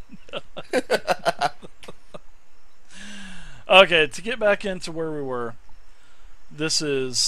you are heading out the north gate. I cannot believe they took my books off the shelves. Enough of that, Captain. Just one more thing. One more thing. All right, I kind of facepalm a little bit. All right, well, out with it, man. Out with it. Okay, so you guys are you're traveling. You know you have to walk through the thick, dense jungle for about an hour. Right. Now, as you're walking through the jungle, you can see there's lots of creatures, critters, monkeys flying throughout the trees, jumping from branch to branch. Lots of other large birds flying around. Several large animals, several boar. You see these traveling. They pay no attention. They're just kind of off feeding, grazing, rooting, probably through big, large ant piles.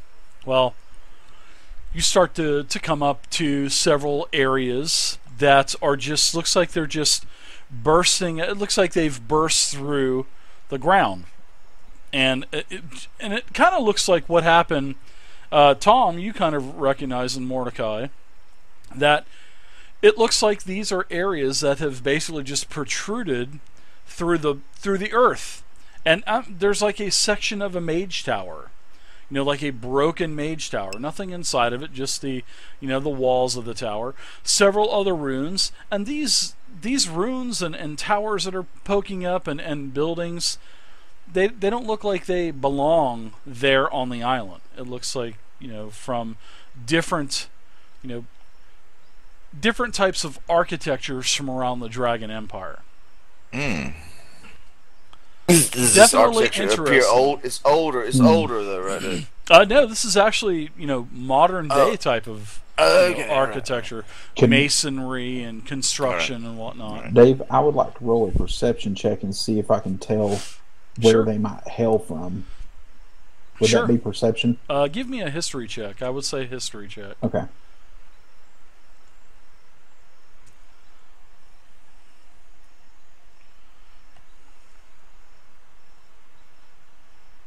A bit of a fan of architecture, are you there, Mordecai? No, just a globetrotter. Cosmopolitan. Right, would you like Sanders? me to make one too, Dave? Being that I'm a dwarf. Anybody would? Yeah. Well, I'm going to tell you right now, Agnes, that this is definitely dwarvish architecture. Some of it. Okay. The mage tower is definitely of dwarvish architecture, dwarvish masonry, and this is probably from the area of probably around the Forge. I mean, this is hundreds and hundreds of miles away. Let's take a look at our Would I map, recognize that, considering my character is from that area as well, around Glitterhagen? Yeah, sure. As if Agnes is to say anything aloud, like "What in the hell is this doing here?" then yes, you would know for sure. Okay. Now, All right, well then, yeah, she does step up and say, this is definitely dwarven. Remind you of home, dear? Childhood, yes. so you figure you are a total of, and the measurement should be about right. You're about this tower and all this other architecture and this tower and building and structures and ruins. For the dwarven, architecture to see is 500 plus miles away from where it probably should be, and that's crossing the Midland Sea onto the mainland. So how, what in the hell is going on here? Mordecai, you can actually tell several of the structures, they're probably from around, Glitterhagen, or maybe another main city. Maybe it's Horizon, or maybe even Axis. I've seen architecture like this in and around Glitterhagen. No, indeed. Well, the Dwarf King's Empire is a little further away. Yes. Huh. Very mysterious. Do we notice the signs of recent use or anything, Dave? Or is this totally abandoned? Not of. Yeah. There's no signs of life. There's no. Okay. No corpses. Nothing like that of that nature. But like I still said, take note of that, Vance. You're probably able to determine this is probably made maybe within the last 10, 15, 20 years. But the growth and the moss that's starting to accumulate on everything to give it that, the effect of looking like a rune is probably maybe months old. I had no such knowledge of there being another settlement on this island. How about you fellows? Have you heard of anything like this? I thought Gastron's Point was the only, quote, civilized, if I may use that term, in connection with Gastron's Point, but the only civilized place on the island. Dave, can I roll a history check and see if this kind of phenomenon would be possibly associated with the living dungeons that I read about? I would love for you to do something like that. Absolutely. I was waiting for you to see if that would I was kind of jar something in your head in the conversation. Killian's brawn has obviously migrated to his brain. Absolutely, Killian. You think that this could possibly be the remains of something out of a, maybe something that happened with a living dungeon. Ah. Killian, what do you make of this, fellow? This is quite troubling. This Enough type with of your phenomenon. sighs and him and hawing, man. Out with it. This type of phenomenon was listed in the texts on the Living Dungeon as possible signs of their activity. Is this like it's poop? Ooh, how quaint, Mordecai. Actually, It didn't say. it could be. Yes, killing. Yeah, it could be. Not poop per se, but just extra remnants that actually did not make it within the beast. Like pieces that kind of break Yeah, off. exactly. Stuff that couldn't be used. You I want wouldn't, to I wouldn't necessarily consider this waste. This is possibly something that broke off during one of its growth periods. Ah. I have no fear of this living dungeon. Captain. In this moment, that living dungeon should fear me. Right. And don't take your anxieties out on the rest of us. We all don't want to die because you're losing your poor ship, man. Let's make this as a landmark on the map that we're Yes, making. yes. I'll jot it down. I'll ask Captain to approximate exactly where we are on this map. Sounds good. So as you're traveling, the trail kind of veers off as and you start to go to the eastern coast. So as you get down to the eastern coast, you can see that there is a lot of wreckage on the shore. A lot of the wreckage is pushed up into where the sand ends and starts to go into like a grass type of foliage, and you can tell that this is probably where the Proud Mary was actually shipwrecked, Captain Tom, before it was brought, raised, and repaired and set back out to sea. So you can also, as you guys are looking around, you can see that there are several shallow graves also. It does say on these shallow grave markers, it does say member of the Proud Mary, killed by foul beast here on the island, probably the Sahawagans. Captain, you think this may be the site of old Dirty Cankle's plight with the old snake people or something? Do be on your guard, fellows. There could be snake people lurking about in the bushes around here. Did you say Dirty Cankles? Dirty Cackles, I'm sorry. Dirty Yes. Cackles. Right. Yes. Yeah, so there's lots of wreckage. Some of it's still floating into the water as it just kind of pushes back up on the shore, gets sucked back down. Well, from what little tide is still left of the Midland Sea, like I said, you guys are looking around. You see several more of these coins that you found back, at Gastron's Point. So you find about another 10, 15 of these coins also. I'm going to walk over to the graves and, not knowing whether or not they were done beforehand, I will perform burial rites for each of these sailors. Okay. So as you go over and you start to, you get down on your knee and you pull out your, your holy symbol, everyone starts to feel something shake. And everything is shaking all around you. The water starts to boil and you look out to the water and this water is It's a kraken!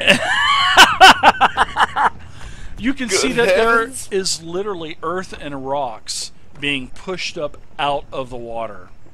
And it's forming, sort of like rock spires. And I'm not talking these aren't land masses, but this is, and then you get another wave, another jolt of energy from the earth. And all of this earth is just being pushed and the water is turning black from being, dirty and muck. And it just starts to settle down again. And now there's another piece of land that's attached itself to Omen. Well, I think this solves the mystery of the expansion of the island, Captain. What? It does. What? This, if I hadn't seen it firsthand, I would have never believed such things took place, man. Yeah, I want everybody to give me dexterity checks, or if you have proficiency in any kind of like acrobatics, you can add that also.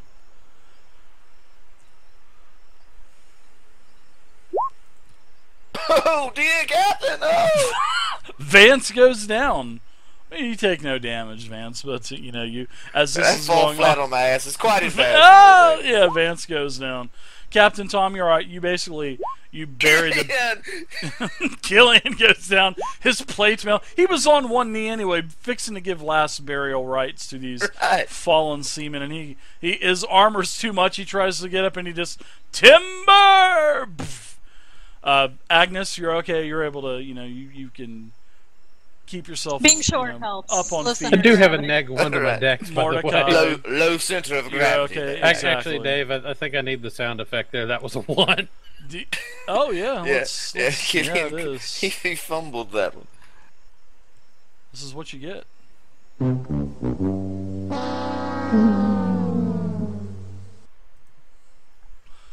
It is a 1. I should have noticed that there was a red border around it.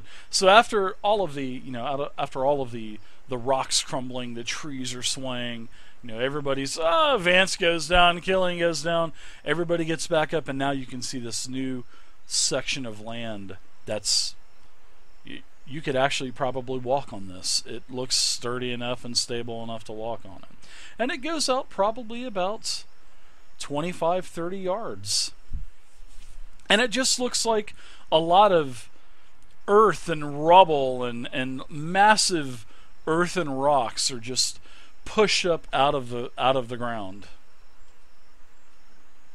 where there was just water, mind you. Right. Well, I think you might want to amend your map.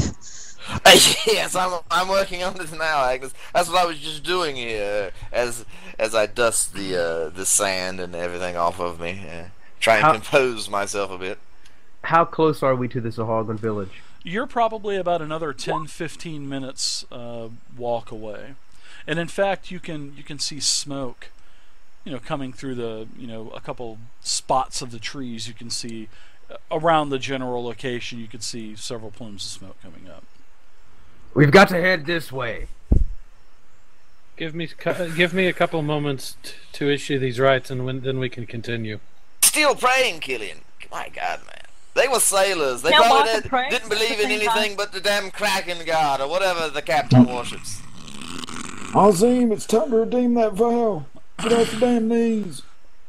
Don't It'll only insult take me a couple minutes. Saltbeard, guardian of the sea. Saltbeard. Okay, Captain.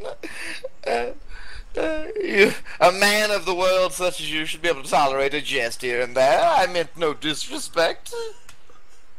Not knowing what icon they follow, or if they chose to follow a deity, I'll just issue just kind of non-denominational burial rites and kind of, Okay, all right.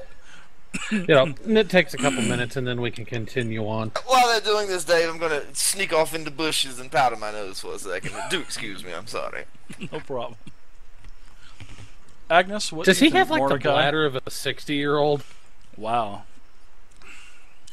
That shot's fired. He's not even here to defend himself. I'm gonna I'll ask direct him when this he gets direct back. this to the captain and Just to Agnes. I think it might be wise if we somehow made a mark of where this landmass stopped, and then we come back and check it again in a couple of days and see if anything else has come up and how much. That way we can monitor kind of the rate that the island's growing at. Aye, I think that's a good idea, Very Mordecai. nice.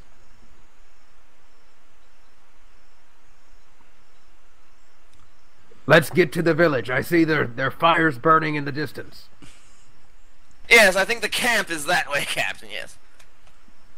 Vance, do you have the bladder of a 60-year-old? It's been 2 hours, Killian. I'm sitting here sipping on my drink, my drizzink, right steady, man. But yeah, the little groundswell we just experienced did me no good service as far as bladder related issues. You may very well piss your pants, but I have to go use the toilet like normal people, man. He may have a bathroom inside of that plated armor that he's wearing, that heavy armor. Right, in one of the spikes. Yes, I think I will invest in some sort of card piece with a water holder. or The cap something. just folds. But yeah, so what were we doing? So, on to the sorry village. to be off. Okay. All right. So you guys are heading towards the smoke that you can see. It's not billowing, but it's it's coming up like probably a campfire, maybe a cooking pit off into the distance. It's a beautiful day out. Sun's directly overhead. It's midday, right about the time that you're supposed to be meeting the Sahawagwans. You guys remember the names? Tick, Tick, tock, tick. zock. It's Talk- Sears, Talk, Zik, and Sears and Sit. Zik are the ones we Yep, met in the exactly. store, I believe, Captain. That is correct. Yes, those are the basically the council that makes all of the decisions for the peaceful faction of Sahawagan. And But speaking somewhat jocularly, Captain, I believe any syllable followed by "k" would suffice for a name. They would all probably answer to such things. Dak, Bak, Zak, whatever. Yes. But Well, Zach was the red leader. but seriously, Sears and Zik. Yes, Zach is the one Cat. of the Reds, right? KAKK, CAC. Cack. Okay. CAC, not the other K word or C word you want to say. I seen you laughing, Vance. No, are you talking about the Red leader? I thought it was Zach. No, I'm sorry. it's CAC. KAKK. All right. Not a problem. No. You do me disservice, man. I'm not so lewd as that. Yeah, so I we mean, approach the village then. Yes, you Yeah, I'll do. approach You the guys village. are traveling. You guys are traveling through the village. Like I said, lots of small creatures, small. You see a lot of monkeys, and one seems like it's been following you around for a while, Captain Tom. Just a real small monkey seems to have been following you around. Kind of swings past you a couple times. Kind of reaches out and tries to grab your hat as you're walking through the forest, making noises, and so you get to a clearing. Right? Everybody gets to a clearing, and you see that on one side of you, to the north, there is a wooden type of fence that looks like it's surrounding a village. Then to the south, you also see another fence, and the area that you're in is basically cleared. You can see lots of small little tree stumps, none that are going to hinder your movement or nothing like that. But what you do see is in the middle of this area, you see a stone well in the middle of this area. I'm gonna turn around and look at this monkey. He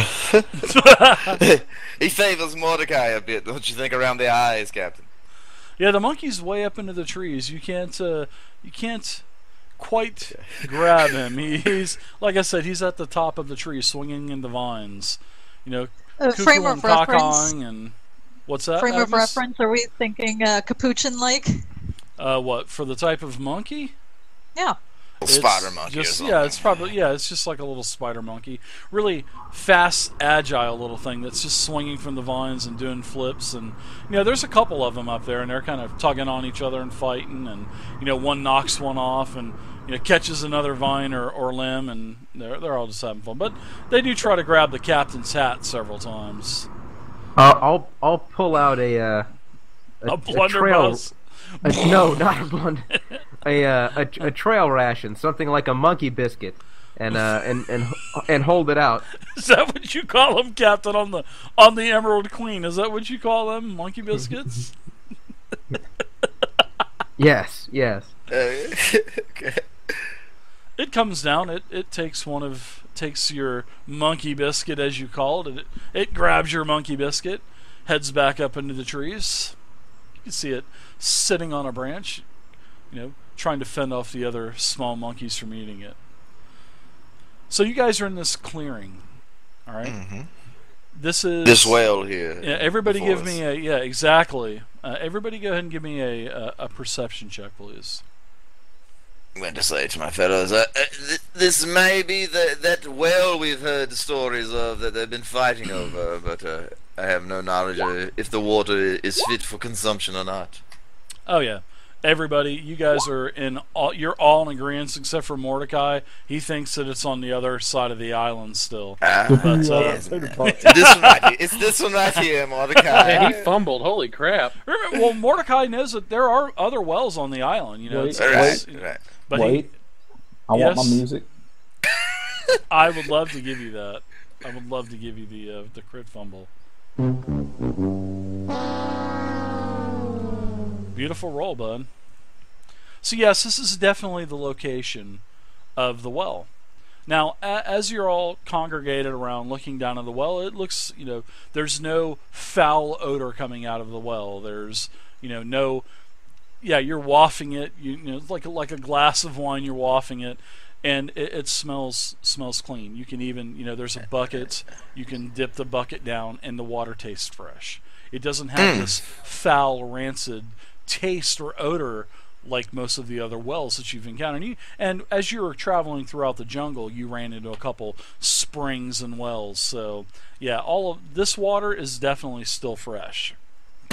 Well, this type of thing right here will put our good fellow Sazu right out of business there, Cap. He won't be able to make any ends meet, so to speak, with his conjuring he does or whatever.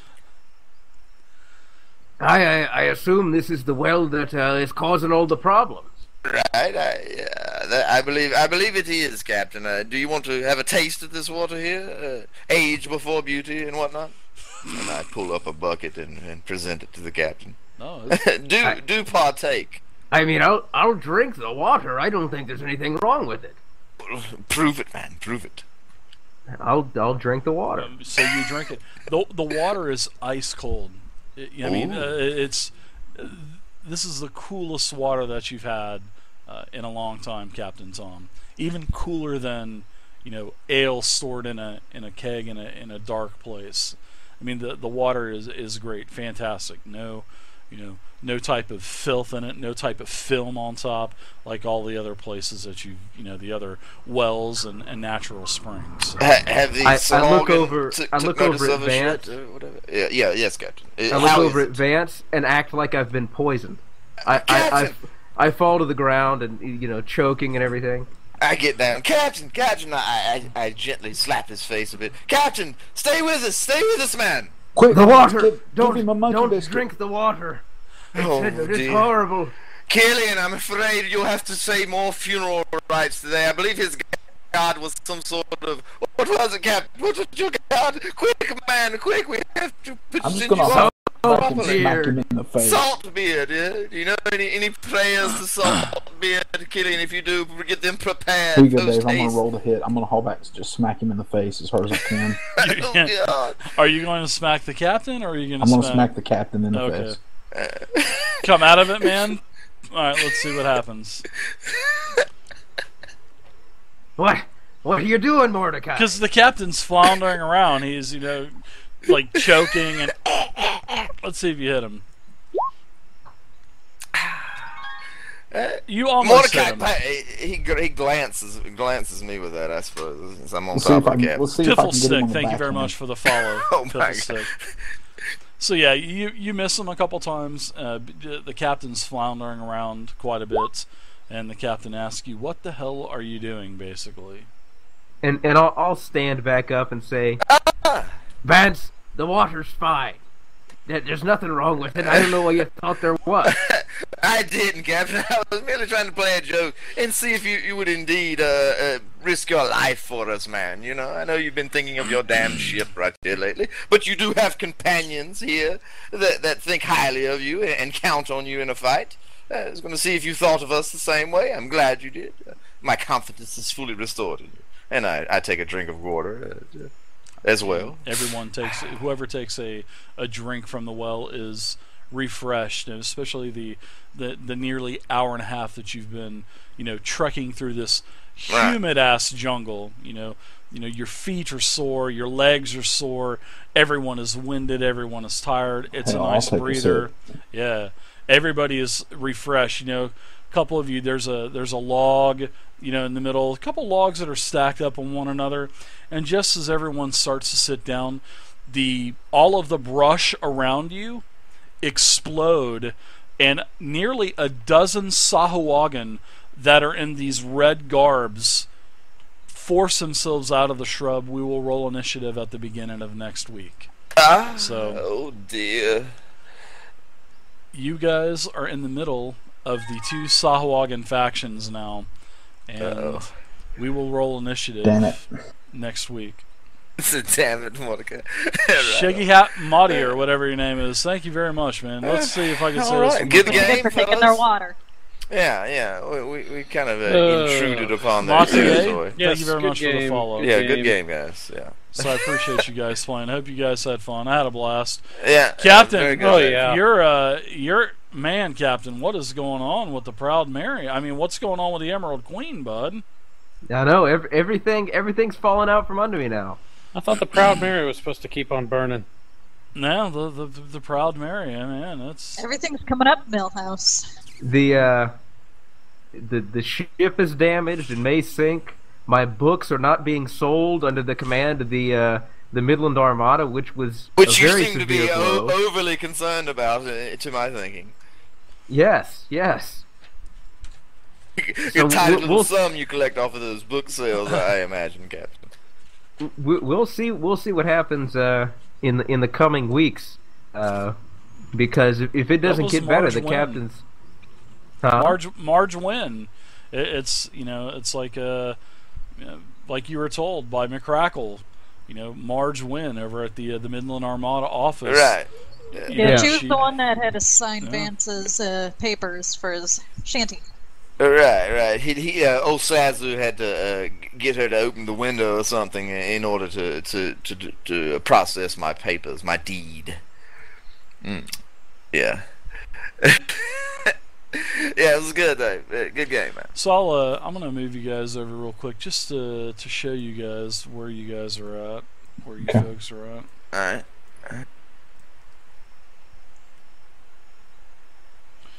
This is the best jungle map that I could make, so I tried to get the most jungly trees as I could. So here's the well in the middle. The rocks, you guys can go ahead and set your tokens wherever you want right now. I was gonna put you on there before, so everybody just go ahead and put your tokens wherever you want. But there's nearly a dozen Sahuagin that burst out of the bush all around you, and I will go ahead and I'll put those out now also. I'll just move them from the screen, from the DM. Where are you, Agnes? Stay close, dear. Resting my feet. Okay. Captain, I still have the chance. You and I got this. Yeah, we've got this side under control. All right. For the Emerald Queen, right, Captain? For the Emerald Queen. So at this point, anybody that gets in the captain's way is as good as dead. So, yeah. You're a bit angry. He's got his eye patch on. He can barely see, but he's furious. Yeah, but he's not quite so angry that you can't play with monkeys and pretend you're dying of poison and such. Captain, he's still not quite as concerned with the Emerald Queen as one would think. So yeah, there's a lot of these Sahuagin around. They have these, the same type of coral-tipped spears that you saw before. They're in red garb, lots of red paint, probably from some type of clay or something. And this is where we're going to end the game. And I thank you guys for playing. It was fun tonight. You guys learned a little bit, and the story will continue next week. So I guess everybody's going to be here next week. So.